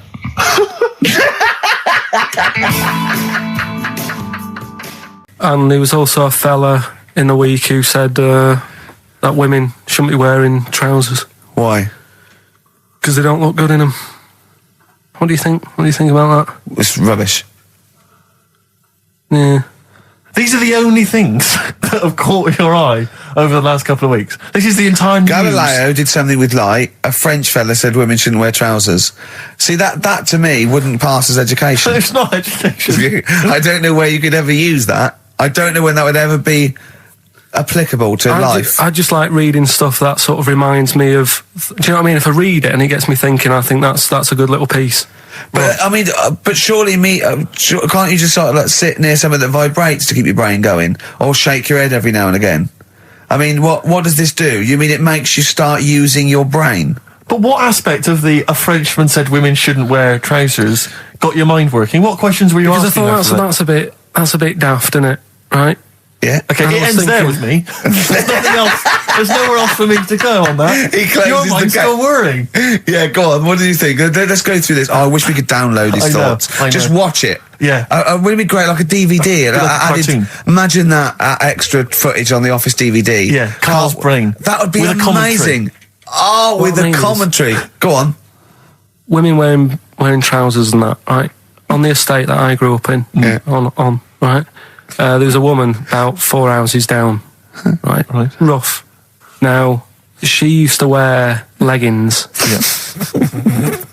Now, they're a bad idea. They are a terrible idea. I agree with you there, Carl. If you're a lady of what the colour? normo persuasion... Were they pink? No, they were sort of black, but with all bits on them. Oh, right. Do you know what I mean? What, toast and just horse droppings? Yeah, go on, yeah. And she used to... she's quite a big woman. Sure. Pauline Quirk, I think we described her as. Looked like a light bulb. It is those kind of women that are attracted to leggings. Yeah, I know, yeah. They are drawn to them like a moth. Yeah. She used to wear them, and that's what I remember when I read this piece. And she used to work on one of those sex line things. Right. She used to do that. But what, was she, an engineer? The weird thing with her was, she had big eyelids. Right. Go on. That were too big, and this is what I was thinking. What do you mean she had big eyelids? How big do eyelids have to be for you to go, they're big eyelids? What was she shoplifting with them? Would she come out of Dixon's with, like, radio stored in them? What do you mean she had big eyelids? It was another one of them popular things around our way. Do you know? Like, what do you mean popular things? They go, oh, I'll tell you what, they're all the rage. Can I get some big eyelids, please? No. It was just like one of them things that people suffered with. Just big eyelids. They could hardly open their eyes. What do you mean? What do you mean? That's one of them popular things around where I grew up. People had big eyelids. They could hardly open their eyes. What does that mean? What sort of freak town were you born in? You had webbed feet people with big heads. You got women with big eyelids. What does big eyelids mean? Are you confusing her with the horse? Yeah. Did she have hooves? Look, what? Just anyway, so there's this big eyelided woman with the leggings. And that's what I'm saying to you, though. That's... When I read that story with people with trousers, I went from that to a woman who used to have big eyelids. I still don't know the point. But then, and also the other bloke who had the eyelid problem was a mate of mine. Right. His dad had it, and same problem, massive eyelids. I don't know what that means. I don't know what that means. I used to say to my mum, I'm going round to Dave's house, and or Drew say, as you call him. That's all right, but make sure his dad doesn't take you out in the car, because he could hardly see. He had to have his head. He had to tilt his head back to keep his eyes open. Sure. Didn't he have a couple of matches with him at all times? What a load of gobbledygook. This began as educating Ricky. I know, it's like he was people with eyelids. But it's like you're supposed to make that leap as well. Yeah. If I mentioned the trousers, Ricky will probably be thinking about people with big eyelids and women wearing leggings. Play a record, Carl. Iggy Pop on board on XFM 104.9. I'm Ricky Gervais. Steve Merchant here as well. Yeah, little Karl Pilkington. Well, to reintroduce or introduce people for the first time to Karl, I think we should have a... Yeah, maybe sort of a quick Q&A, Karl, and we don't need sort of lengthy answers from you. We don't need lots of detail. It can be just a couple of sentences. Just to get a flavour of who you are. Yeah, so firstly, name obviously Karl Pilkington. Age, Karl? I'll be 30 next month. Really? This month? No, next. Where are we? I don't think we need to ask any more questions. I think we've done it. That's it. I think we've Welcome done it to the world of Karl Pilkington. I think. I thought it would take 3 or 4 questions to really explain that was the first question. Oh, Absolutely God. incredible. But, you know, we can't really leave it there because we haven't got enough else to do to fill up the 2 hours. So let's pursue this line of inquiry. Yeah. Age, what was the age, Carl? In a couple of months? When were you born? I'll be 72. Right, what month, what day? I'm on the cusp. You're on the cusp of a day? Well, 23rd of September. okay. 72. So anyway, okay, right, good. And you were talking there about, obviously, your star sign, where you're on the cusp. Yeah. You believe in that, do you? No. You don't believe in star signs? No, not really. But you do believe in ghosts, I understand. No, because the paranormal. but the star sign thing, you've got how many different star signs are they? 12, innit? Right? And then you've got like loads of people. Yeah. So you do the math. So they're saying that, you know, there's only 12 different sorts of people in the world. Exactly. That's exactly right. It's made up. It's made up nonsense. It's non-science. It's pseudoscience. It's yes. It's hairy man and dyed hair woman science. Yes. Isn't it? All right. Yeah. Have you ever done anything in a play, Pilk? We know this, Carl. You've performed, just haven't did you? the talent show, didn't I? Yeah. Oh, the talent show, yeah. Remind us of the talent show. That's when I did Walk Like an Egyptian, dressed up as a woman. Yeah, yeah. And did me magic trick. Oh, that's that. Is it an egg? The egg one. Yeah. What was the egg one again? When actually I've ruined it now saying the egg one, but I went on stage with like an hanky. Yeah. And I said, at this point I was dressed up as a caretaker in it. Sure. Don't know why, can't remember. No. I was stood there with this hanky over my hand. Yeah. And I said, right, you're going to love this one. Yeah. I said, I'm going to make a bird appear in front of your eyes, right? Yeah. And I'm like, oh God, what's he going to do? So I'm stood there. Yeah, I'm sure I did. Pulled the hanky off. It was an egg. Had an egg, and I said, oh, it hasn't been born yet. That's brilliant. They loved it. Yeah. Yeah. Went wild for it, did they? Round of applause. Yeah. How old were you? Was that your, like 17? Was that apart from your paper round? Was that the high point of your life so far? Is that the what's the no, best? I didn't really Carl, want to do I'd like it. to see you take that on the road. Or maybe at least up to the Edinburgh Festival next year. Carl, we're going to play a song now, right? One of my great track, Watch That Man, off one of my favourite albums, A Love Insane by David Bowie. But during that, can you think of a couple of things for me? What's the best thing that's ever happened to you? Can you think about that for 3 minutes? Me and Steve will leave you alone. Just the best thing that's ever happened to you. Remember and think that is amazing. Yeah, can you do that? Play the record. I tell you what. What? Just reminded me weird stuff going on in the But world. it was a baby, was it? Maybe it was a baby. Maybe it was a baby, but it had water on it, everything. Well, listen, right, this was a kid with a big head, as far as I'm concerned. He wasn't a baby. But we know what he's got, everything's sorted. But other things, right, that are weird in the world, Yeah, you know, go on, you're Carl. always like, you're going on about there's no ghosts and stuff. Yeah. Right? How do you answer this one? Yeah. Someone here who I work with, Yeah. right, I'm not going to say the house, it doesn't matter, but they were eating space cake, right? What do you mean by that, Carl? Explain. What's the space cake? For people who... It's some sort of druggy cake, isn't it? Yeah. Right? A dope brownie or whatever, yeah. Right. So with cannabis in it, is that what you're saying? I think it's something stronger than that, isn't it? I don't know. But anyway, he was having this space cake, and... You better give me the name now, Carl, because I've got to report him. No, listen. It's only... No. It 'cause really is doesn't still- matter. No. Is he Sturgis? Was it Claire Sturgis? Yeah, She let's say wouldn't it bother. is. She's gone on the hardest. She doesn't bother with Yeah, those. she's just It doesn't do anything to her Straight now. to the vein, yeah. So listen, right? So he's at a party, right, Yeah. with his mates, and they're listening to the Star Sailor album, right? Right. And he's sat there, and he's had some of this cake, Right. and he's listening to the album, and his mate's sat across the way talking to someone else, right? That's weird. The album's on, and he thinks to himself, this track's going on a bit. Yeah.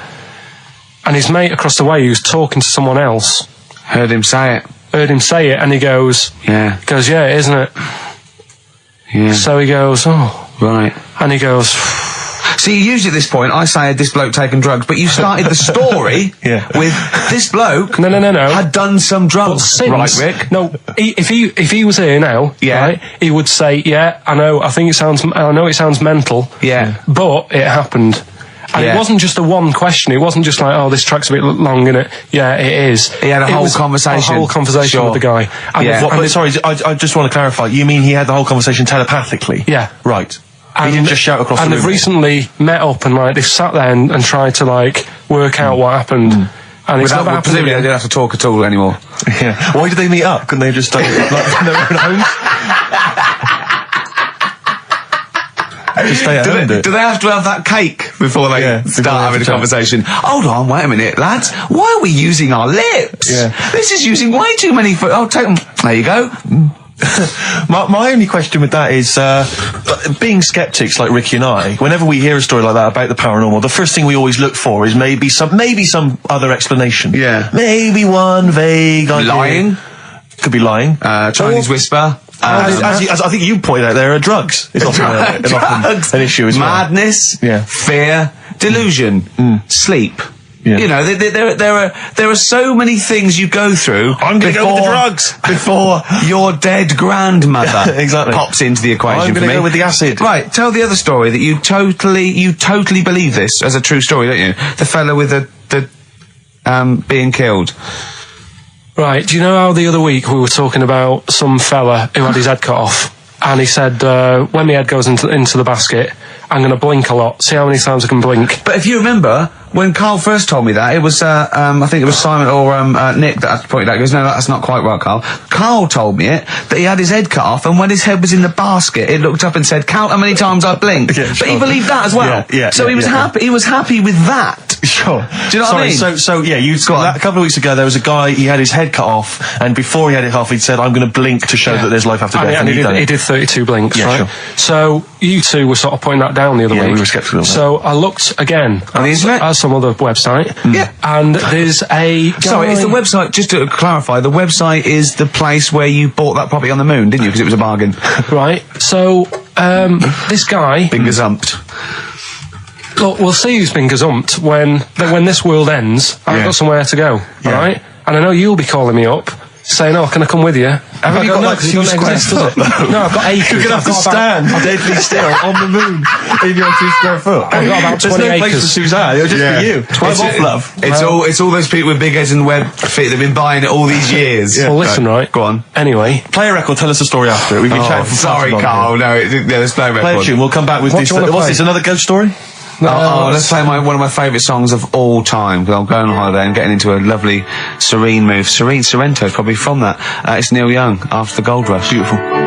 Still to come, that competition as well. Look forward to that. Carl's quiz. Yeah. What an amazing track that is. Tune, yeah. Neil Young, Dynamite. After the Gold Rush. So go on, Carl. Sorry. Go on, Carl. So let's take us back a few steps, Carl. What's the story? Right, so I did some research. Right. Let's just recap again. There was a guy you read about who had his head chopped off. He was guillotined. Yeah. He had said to the people around him, Count I am going blinks. to blink once I've had my head cut off to So show the brain that life can still... or the brain Yeah. can continue to work after Yeah. death. Okay, so yeah, we queried that. So you weren't having any of it? Well, no, possibly for a few seconds till the oxygen stops being fed to the cells because the blood has drained away.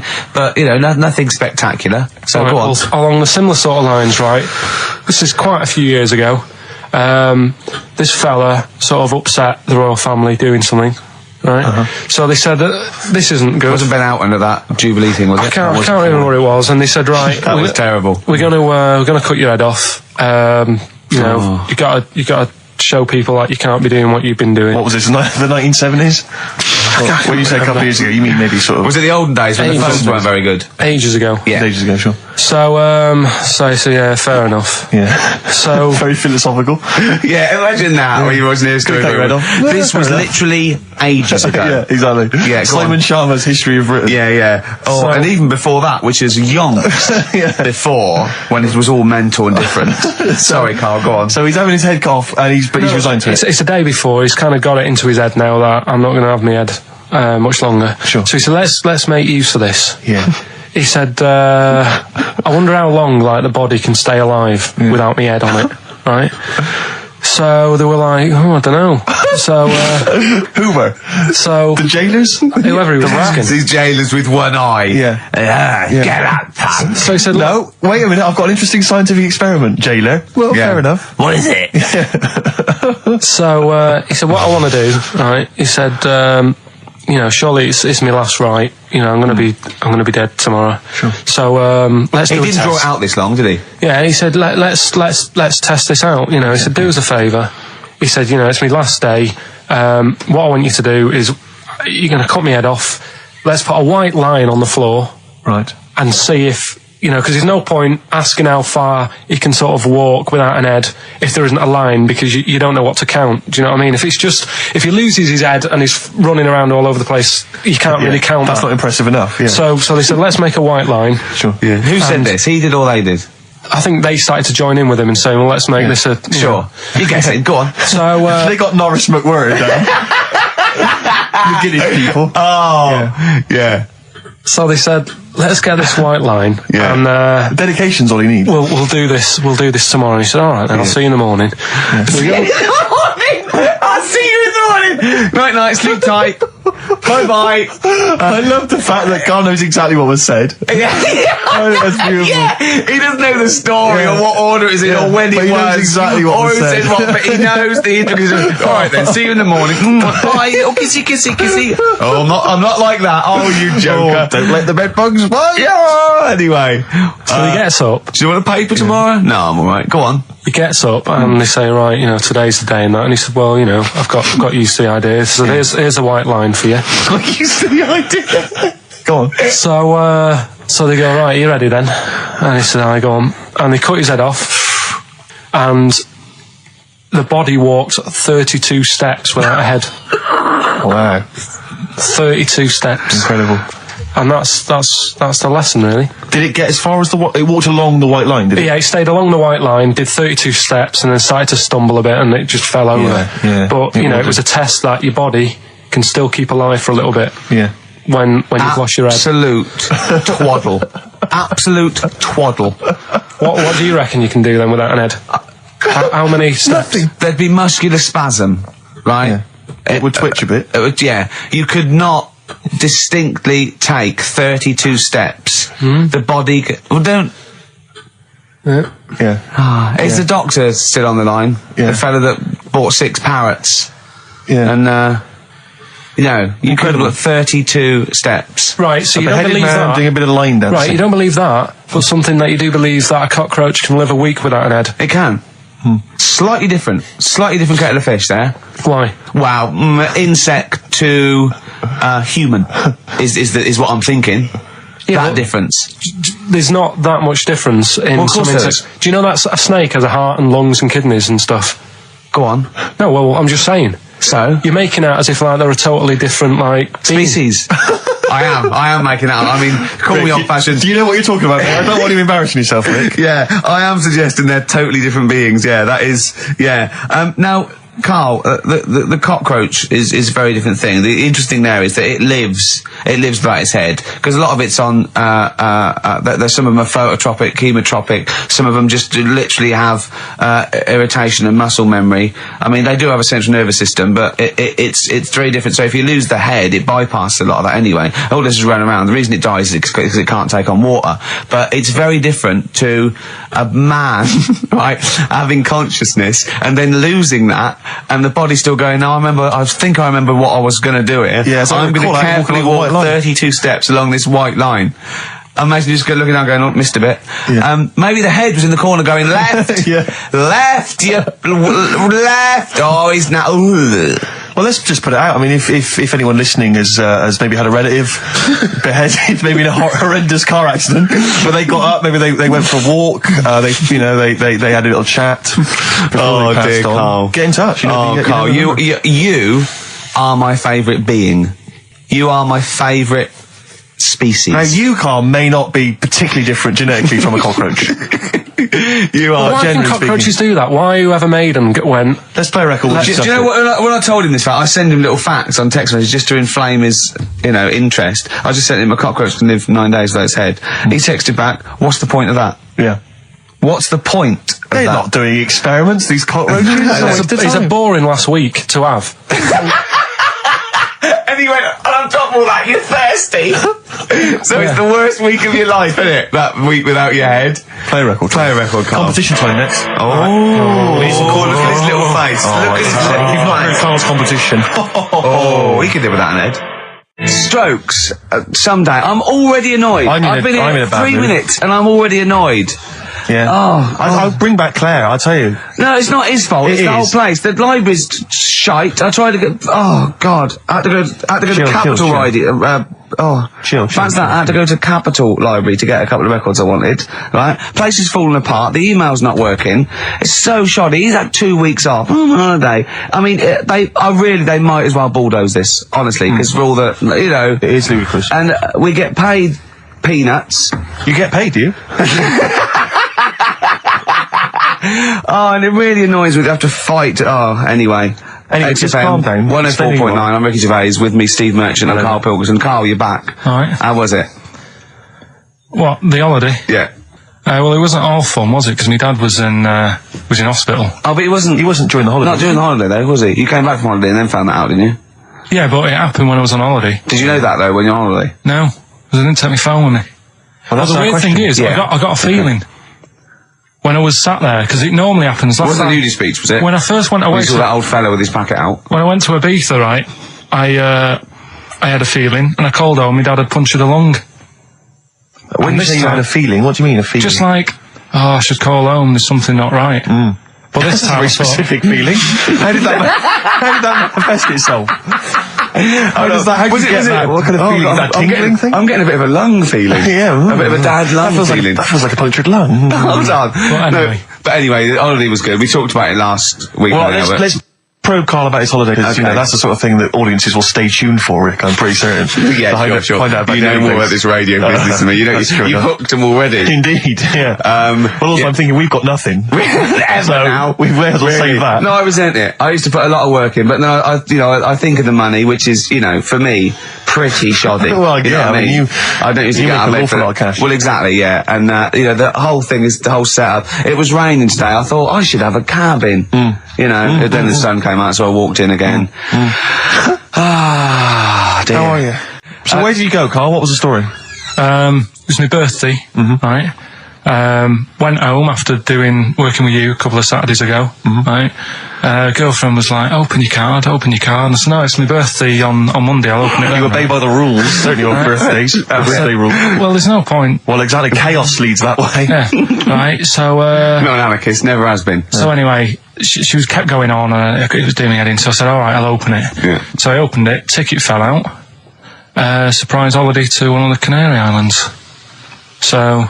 And what was your reaction? I mean... First one was, we haven't got enough money. Right. For this, but I didn't want to ruin it, so no. So I didn't go on about that, and I said, "Oh, it'd be great." So I can't wait. So did you say it in that tone of voice? Well, it was good timing because I was tired and everything, and I'm not a big holiday fan, but the timing was right. Yeah. Do you know what I mean? It's the same as last night. I don't always like a curry, but last night you're in the mood. You get that sort of curry. You had a feeling. Yeah. You thought, and then lo and behold, later you were eating the curry. It's weird, isn't it? Isn't it weird? The paranormal. Isn't it weird? They work in mysterious ways. Yeah. So anyway, right? And I think. The final one. Yeah. Alien gives man a beard. Right. Alien gives man a beard. I am going to burst. Right, listen, Karl, you've got to tell me. Right, let's do it in reverse. No, we're not going to do it now anyway. What do you mean? We've got to do it now. I mean, this is the first interesting thing you've said in an hour. Okay, the listeners have just been subjected to rubbish and mistakes and everything for the last 6 months. Please, we've got to do Alien gives man a beard. What is that? Tell us that. Right. Sorry, this is just you telling me something, is it? This feature is you telling me something. Well, teaching you something, educating Ricky. Huh? So are we playing it now? We're already into this feature. Well into this feature, are we? Yeah, I suppose we are, yeah. Should there not be a jingle or something? Yeah, can we have a jingle? There's no point, because look, I come up with ideas and you dismiss them straight away, so I'm not wasting my time making stuff. Right. If you don't like okay, it. let's play educating Ricky. Right. Brilliant. Go. Right. Ding-a-ling-a-ling-a-ling. Educating Ricky. Right, what are we going for then? Hanging the bacon, airy Chinese kid, Alien gives man a beard. I think Alien gives man a beard. I'd like to do that. Right, there's this fella, I think it happened in America, and he saw a bright light in the sky. And, God, if you're bored. And he stood there. This is a true story, is it? Yeah. He stood there. Yes, of course it isn't, Steve. And he saw this bright light, and it came closer and closer, and it was a UFO, right? Yep. and he looked at it and it disappeared, right? And he gets back in his car. He looks in the mirror. And he looks in the mirror. Yep. He's only got a beard. He hasn't. You sure it wasn't someone else who got in the car and he was still standing out there? Right. What? And it turned out he got home and said to his wife or his girlfriend, it's a bit weird. So I just got out of the car to look at a bright light, and I got back in the car and I grew a beard, and she said, never mind your beard, where have you been for 3 days? And what had happened is... He passed out because he was pissed. No. The UFO had taken him for 3 days. Yeah. But he'd only thought that he'd only looked at it and it went away. Yeah. But what had happened is he took him and he grew a beard because he hasn't had a shave. Right, okay. I mean, was Will Smith or Tommy Lee Jones anything to do with this at all? Did you see this on a video maybe and thought it was an educational film? No, it's from a book that some kind person sent in to me. Here. Can I just ask again, just again, I'm just throwing this right back at you. Do you think there's any other possible answer here? Right? A man is absent for 3 days from home. He's grown a beard. The time that it could take to grow a beard, lest we forget. What if he hadn't actually seen a bright light in the sky? What if he was lying? What if he was lying? He got knocked unconscious. He'd had a car crash. Just lying. No, just lying. Or he was just lying. Yeah, he'd been on a bender, getting pissed for 3 days. And that with was his his mates. excuse to his wife. And they went, Dennis, what are you going to tell your wife? Well, wait a minute. Wait a minute. He's not going to believe I was out with you, lads. Just say you're only away for a minute. No, I wasn't away from it because of the beard. Oh yeah, look, it looks like you've been out for 3 days. Well, we have. That's exactly right. Okay, we've got to cover that then. Alien abduction. Great one. Okay, let's try that. Do you see? That's a little scenario there that could have been played. So, when you say educating Ricky, what have I learned from this? Never listen to you again. That's all I've learned so far. Never listen to you. Yeah, we'll add a little bit more in here, right? Well, no. What do you mean add a little bit more? We'll add a bit more to this. What I'm educating you about. Go on. Right. There's only a law in America that says if you touch a UFO, you're going to get done. Now, why would they make a rule? I don't know that. Do you know, like, all their rules have a code? Carl, I genuinely do not know what you're talking about. Right. Do you know, like, how here they might have... Do you know? I have no idea. Right. Okay. Do you know, like, over here? I'm listening to Capital and Detective. I got Foxy on yesterday. Right, let's bin that. No way, it's great. No, I want to hear about Airy Chinese Kid. Let's play a tune. Okay, play a tune. Come back with Airy Chinese Kid, definitely. Some doors. Yeah, I just thought I'd go back, take it back to the 60s. This is a tune that a friend of mine sent me. If you touch a UFO, you get done. Soul Kitchen from the Doors. Shambles today, this. Right, okay, educating Ricky. What have we got? Airy Chinese Kid, go on. Right, yeah. This is the... I didn't want to do this.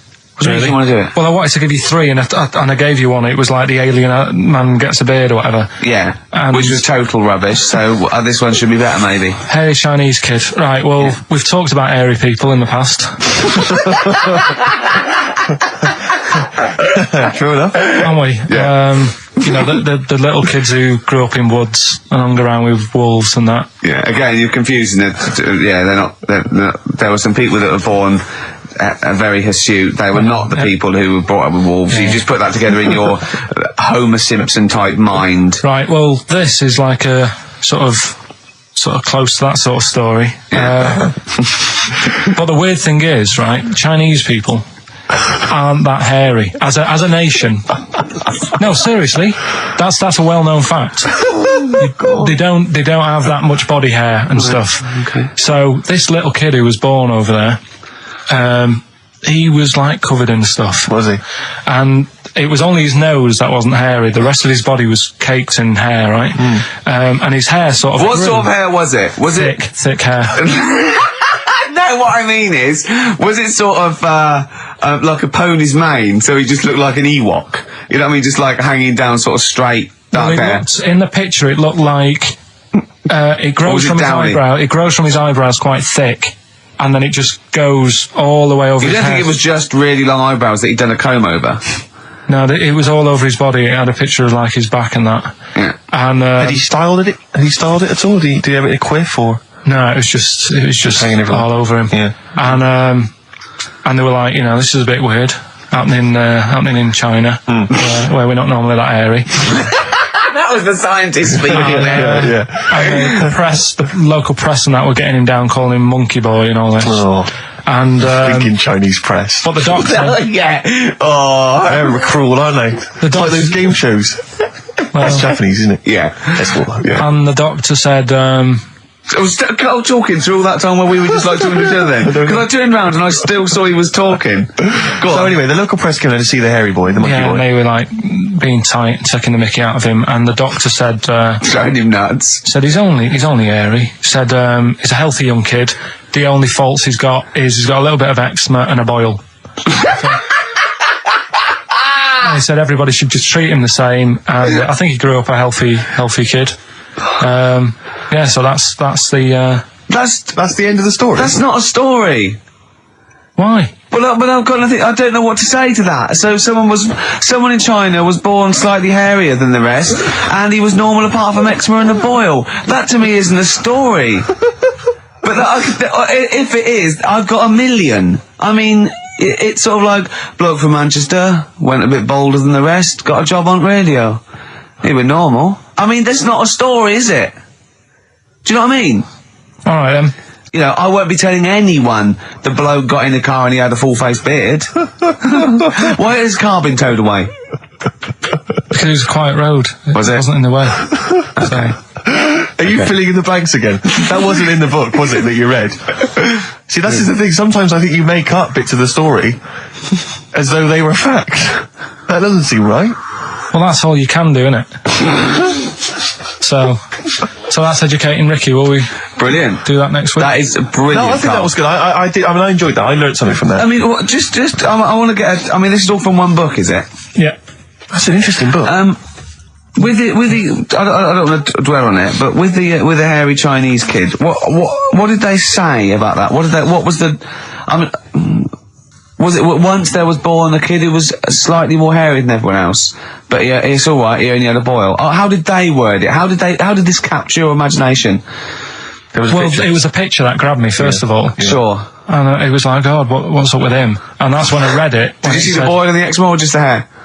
No, you see, because his face is like, just under his eyes is sort of nice and smooth, and his nose is sticking out, and that's not hairy. But the rest of him, it looked like he had the sort of a balaclava on or something. And then I read on, and it's like, this is a hairy kid in China. Yeah. So. Yeah. Okay, good. Anything else in there? Because, I mean, I like that. We'll do more of that next week. How is that alongside hanging bacon, alien abduction, a hairy Chinese kid, and a little interesting fact about the derivation of a phrase? What do you mean? He didn't understand a word of that. I knew the word derivation was going to cause problems. I thought derivation shouldn't have come out.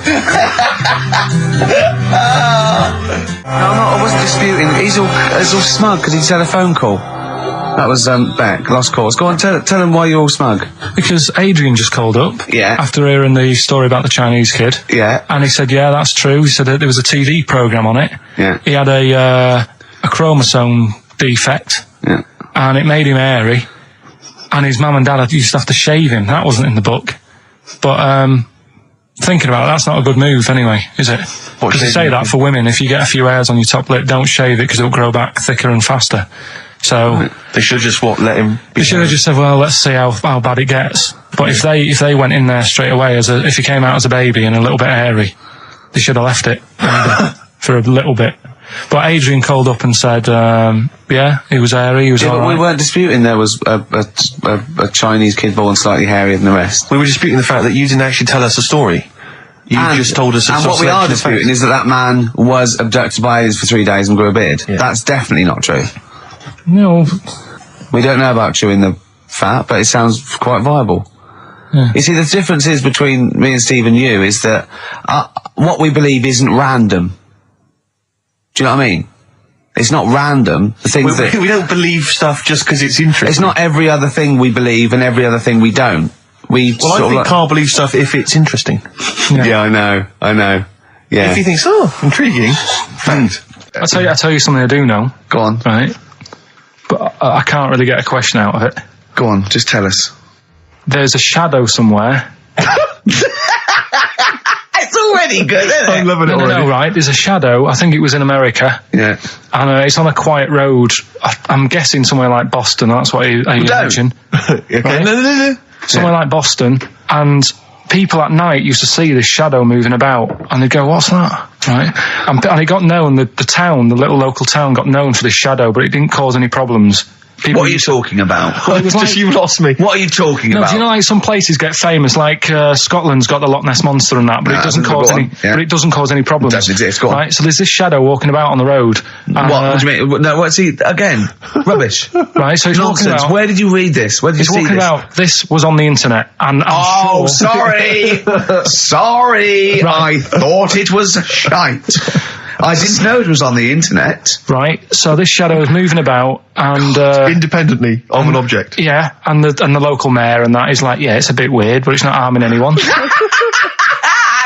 mayor involved. Was he elected to that post? Hey, mayor, we got a problem down here. Seems like a shadow. Well, it's not causing any. No, it was Is just it causing any problems? Yeah, go on. But that's the thing. It was left for years, and then it did start causing problems. I see, that's it. If you leave these shadows to go unchecked, Rick, they go crazy. Yeah. You let them run amok in the Yeah. city. Yeah. You've got to stand What around did it do? on What did it Roman do? shadows. What did the shadow do? It was pushing people off the bikes. It was what? It was pushing people off the bikes.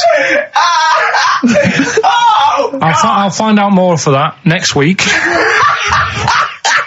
Right, that'll tease oh, them. you're a maniac. We'll do more on that. We haven't had time for educating. Please never have children. Right, listen. You're Just promise me now you'll never have kids. We haven't got time. Okay, now listen. for- All right, DJ Shadow, have we got time for to give these tickets away? Yeah, if they just call up, we'll. No, I'll tell you what. I've got a question. Right, Go on. where does Karl think this may have taken place? If you've been listening to the show, where do you think this evil shadow has been running amok? Let us know. The number, Karl? Good question. 08700 800 1234. So, Excellent. but that's it. We are actually out of time. We are indeed. now. Have I got time for a song for the ladies? It's a bit tight. I was Why? told to finish It's now. 5:02. I know, but we've got to get finished early today. So Why? just because we have, and we're wasting more time talking about why we have to. Oh, this is pathetic. So they call up. Where did they see the ghost? Yeah. And you've got to pick the tickets up from reception. You can go tonight, see DJ Shadow. That's Shoddy. it. This Right? is shoddy. Right. See you then.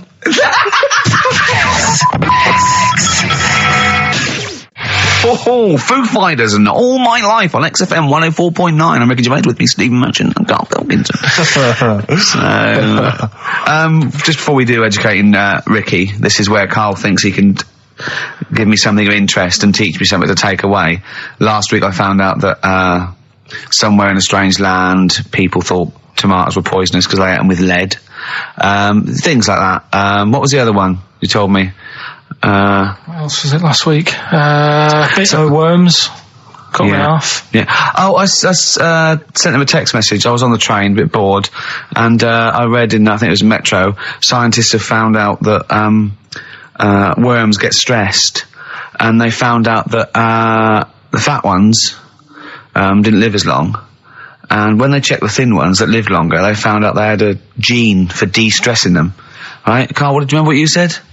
No. He went, well, that's stupid, isn't it? He said, did these other ones die of natural causes? I went, yeah. He went, all right. Because it could be that the fat ones couldn't get off the pavement quick enough and got squashed. So maybe the scientists go, yeah, we didn't. Yeah, they come to think of it, they were flat as well as fat.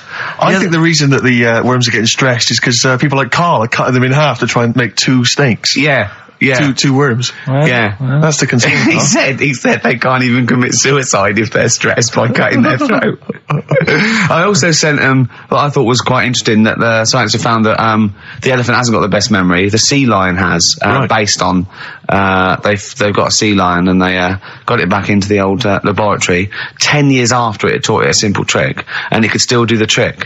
What did you say to that, Karl? I'd say they don't get up to much anyway. So if you do teach it something, it is going to remember it. Sure. Because it's got nothing else to do. Yeah. And then it also, I mean, I like sea lions. They look nice and everything, but what do they do? What was that? Sea lions? Yeah, what are they here for? It's another jellyfish, as far as I'm concerned. It's like, it's there and people know about them, but what do they do? Yeah. What do we do? What do we do, Karl? Well, what do we do? A cat, first, Steve said, is good for your heart. So Why is it all geared to what's good for us? well. Anyway, Educating Ricky. Good, we settled that then. Go on. The titles that are meant to sort of pull you in. Yeah. We've got what was it? Stocking, Aitken and Waterman. Yeah. You've got It's Not His Vault. And Get a Load of This. Get a load of this. So, which pun do I pick first? I think I'll go for Get a Load of This. Get a Load of This. Yeah, Get a Load of This. Yeah. Well, that's a story about a girl who she was deaf, right, for 4 years, and it happened quite a bit back this. What year?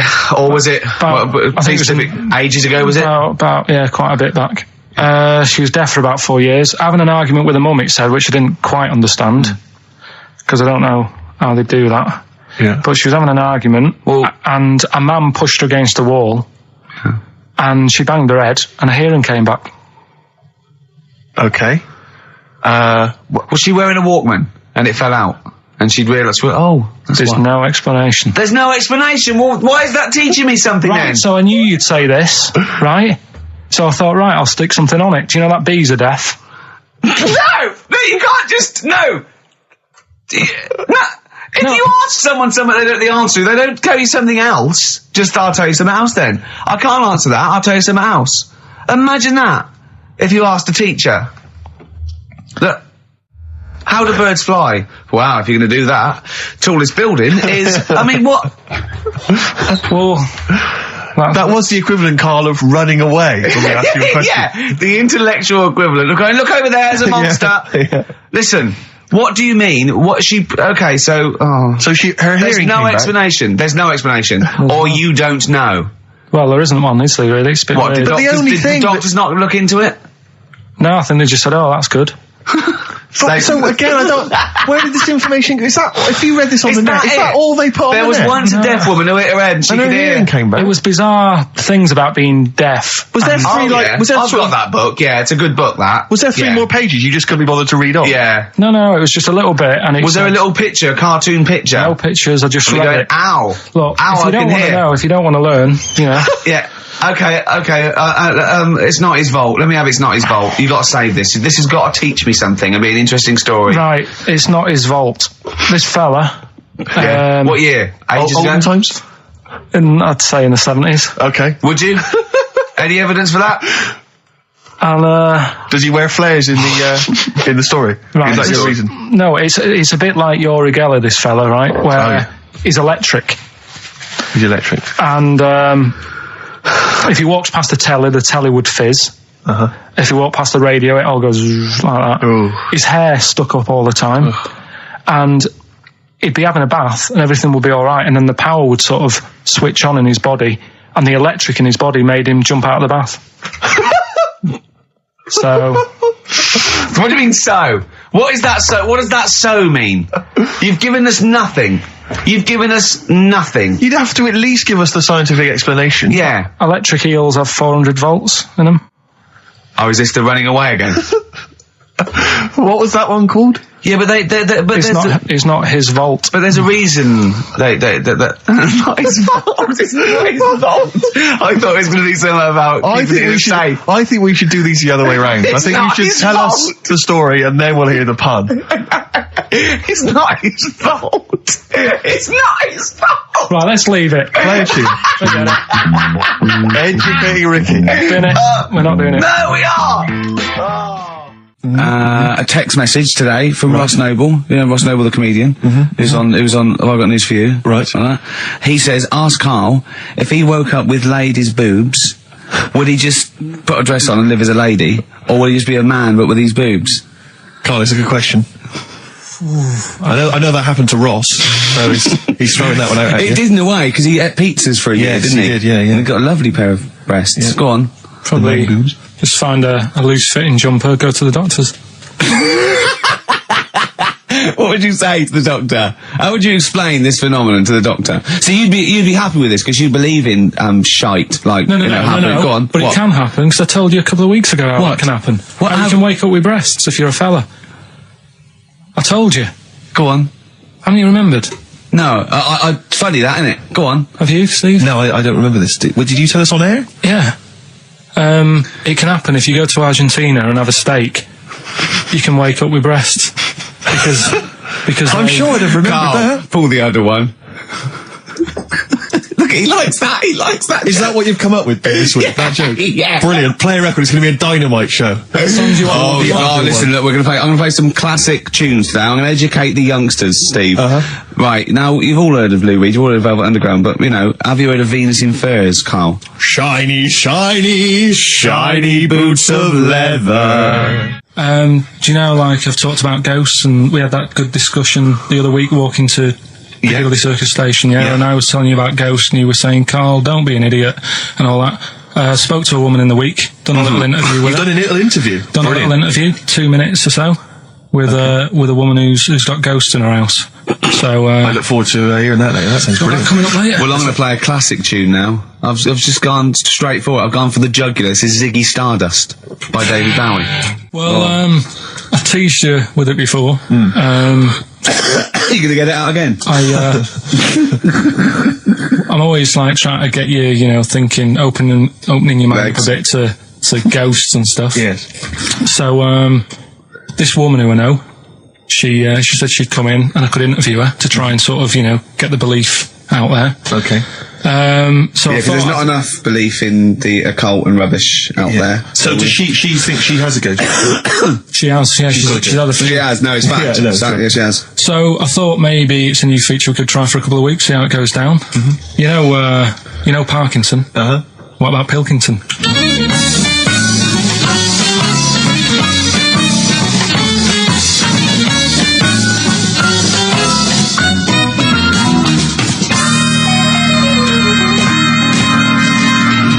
Welcome to Pilkington. Thank you. My guest today is Taryn. She's a plugger. You're still a plugger, aren't you? No, do co-management. Right, she does co-management, but she was a plugger. She looked after Therapy, Raging Speed On, Slash, all the big names, yeah? But we're not here to talk about music today. We do a lot of that on XFM. Today we're talking ghosts. Now, Ricky and Steve, who I do the show with, they're not having any of it. So I said, well, I know someone who, gets on with ghosts. There's a lot of them. So I thought I'd get you in today, have a little chat for a couple of minutes, just to sum up the story so they get an idea of what happened. You had a horse, yeah? You had it in some stables. Yeah. He hasn't there to speak yet. You went to, look after it and that, play around with it, take it for a ride and that. Riding. Yeah. 2 of your mates were in the stable where your horse is. Not my stable, in the opposite stable. In the opposite stable. And I heard them giggling and they're messing about and that, yeah. You heard them having a laugh. So you thought, right, what are they up to? So you go in and they're messing about with a Ouija board. Yeah. Right. So this is where you come in. Did you get involved with the Ouija board? Unfortunately, I did. Right. And what happened then? I was like, oh, you don't believe in this. Oh, let me have a go. Right. And ask a few questions, put our hands on, and it actually started moving. So a lot of the stuff you asked it, did the things happen that you asked? Yes, they did. Right? So that's scary for a start, right? We haven't even got to the ghost bit yet. So you mess about with that. Trap soul, yeah? I like to call it. Right, trap soul. So you're messing about on the Ouija board. You say, right, I've had enough of this now. Yeah. I've got all the answers I need. Yeah. You go home. I didn't like them. You go in the house, and it's a bit nippy. The flat is absolutely fine. It's when I went into the bedroom. You've got to remember, it's a very, very warm, hot evening. Right. And walk into the bedroom and note it is cold, colder than usual. But I'm actually quite glad because it's so hot. Right, okay. Completely ignored the fact that the windows were all shut, but the curtains were blowing. Didn't sleep well at all. Right. Next evening, same again. Freezing. Yeah, very, very noticeably cold. Curtains blowing. Yeah, I'm fast asleep, get woken up, the wardrobe's opening. So at this point, this is where we clear up. You're not on crack. You're not. Oh, never touched drugs in my entire life. You're not a drinker. No. I would have the odd glass of red wine. Yeah, right. That's all right. They recommend that anyway. They say it's good for your heart. What started happening was, as the week progressed, I also felt the bed covers at one point at night fold over, double bed, the bed covers fold over, and it was like someone was getting in the bed next to me. But you've got to remember, when you're in a deep sleep, you're not quite thinking, and you're thinking, I'm losing it. I was getting more and more tired, more and more a little stressed. I'm really thinking I was having a breakdown. The final straw was when the clothes on the end of my bed that I just throw hit me. How come you were going back home at night? Because I was sceptical.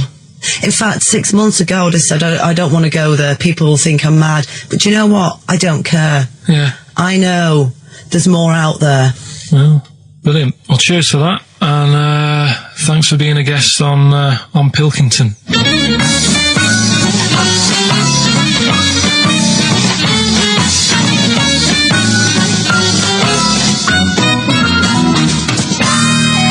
Incisive investigative journalism there. I like the fact that you've learned a lot from Parkinson, even stealing some of his questions, like, are you on crack? Which I know he always asks his guests. Yeah. I like the fact that when she went, I don't know, I have the occasional way, well, that's all right for you. Good for your art. That was great. It was brilliant. That is the best interview technique I've ever heard anywhere. I feel like there's still some questions unanswered. Yeah, it hasn't proved it to me, I'll be honest, No, Carl. It hasn't proved the existence of ghosts. I have to and say, Rick, that poltergeists. I was worried as soon as she got involved with the Ouija board. I was thinking, please do not get involved with that Ouija board. Yeah. I was worried when she said I heard some giggling coming from the other stable. Yeah. Don't go over there. Don't go over there. It's, what questions did she ask the Ouija board? You didn't ask her that, I noticed. She didn't want to. She didn't want to say? No. Okay. Do you think it was something like why that you did to try and confuse the computer, and the spirit world got really annoyed, and they got confused, and they came back and started messing up her clothes? But what do you think then? What do you mean? What do you mean? What do I think? What do you think? What about what? There's nothing I can answer there. There's nothing I can answer. All right. She said. Well, I just keep saying I don't believe in the existence of ghosts because of the impossibility. Right. Now, when she said, I mean, the interview I did for 50 minutes. You did for how long? 50 minutes. 55 minutes. minutes? Yeah, we might use that at Christmas or something, right? But the thing is... Well, that's the best you got out of 50 minutes. They're the highlights. No, I'll be honest. MTV are not going to call again. I'll tell you what, right? It did get a bit dark, and I didn't want that sort of stuff going out, Saturday right? afternoon, yeah. But I can understand the heating thing. I said, well, you know, in the full interview, I was saying, you know, that could be anything, couldn't it? Heating broke or something. Now, she said what else was she talking about? Someone got into the bed next to her. Yeah, I mean, I sort of said, well, you know, how did that happen? Yeah. She couldn't explain it herself, but I said, but it did wake you up. Maybe you're a little bit sort of, still. Although the only explanation I can think of, if she didn't actually see anyone, is it was a ghost. Yeah, well, She's probably got a ghost getting in But bed what about once. cupboards opening and shutting? See, again, the only explanation for that is a ghost. Yeah. Well, I can't think of anything else. Play a record. It's got to be a ghost. It is ghost. I think you've proven it to us. Yeah, a spirit. Street spirit? Yeah. Nice. Hey. Street spirit. Radiohead. So, turns out ghosts do exist after all, Steve. A woman what Carl knows proved it. I've got egg on my face. Yep. On XFM. Instantly, Rick, I should just encourage you and everyone else listening. I've got egg on my face, is that what you're going to say? Yeah, I've just been eating an omelette. James Randi, a hero of yours and a hero of mine. He's on TV this week on Horizon. I think it's maybe Thursday. Check press for details. Trying to expose the nonsense that is homeopathy. Oh, yeah, I saw that, yeah. So, look forward to that. Do you know what that is, Carl? Oh, go on. They've got a theory that if you say you got something an essential oil or something in a solution, 1 in 10 solution, and it does something to you, actually does something to you, they've got this thing where they dilute it so there's nothing in it, but because they're using the same water on the water still has the same effect. It's sort of like a placebo that works. You know, that's the sort of theory of it. What time's that on? I checked the papers, but I think it's sort of 9 o'clock Thursday, something like that. It'll be interesting though, Carl. It will be interesting, mate. Trust me. And a boxer that is in peak, you know, with basically, you've seen the ones, they just look, you know, like Bruce Lee. Yeah. They're 8% fat. So, is that good for you? Well, I don't think it's that bad for you. I mean, you know, you need a bit of fat. Bruce Lee supposedly, I mean, there's so many rumours, I'm sure you're fascinated by them, Carl, conspiracy theories surrounding Bruce Lee's death. Yeah. One of which is that his body was at the peak of physical perfection. He had an aspirin because of a headache. And it reacted with his, because just the impurities in the aspirin killed him. Yeah. Yeah, because it's sort of like quite interesting and a bit weird. Yeah. Yes, that's fact. He'll have Well, are you aware of the fact that supposedly he actually cheated death? He actually faked his own death so he could work undercover for the Hong Kong police? Are you aware of that? Yeah. Do you believe that as well? Not so convinced. Don't know. Do you believe he could kill a man by putting all his energy into a trembling hand and touching him and every blood vessel burst? Well, it's just another form of trickery, isn't it? I mean, you met up with Darren, didn't you? Met up with Darren Brown, yeah. Darren Brown. Yeah, he's incredible. Yeah, he's probably the Britain's best illusionist, if you don't mind me saying. Yeah. I'll You talk can about put that on later. a poster if you want. Tell you what, though, right? Changing the subject a bit. We were talking about a fly getting in that pod. Yeah. Read in the week when I was searching for stuff to educate, the Educate Ricky section, which we will be. Do you want to answer that phone, because it's annoying me? Who's phoning? I don't know. It's obviously someone who doesn't know that you're talking at the moment, so leave it. Let him finish the point. Let him finish the point. It could be. Leave it. It could be the head of. Leave it. Yeah, go on.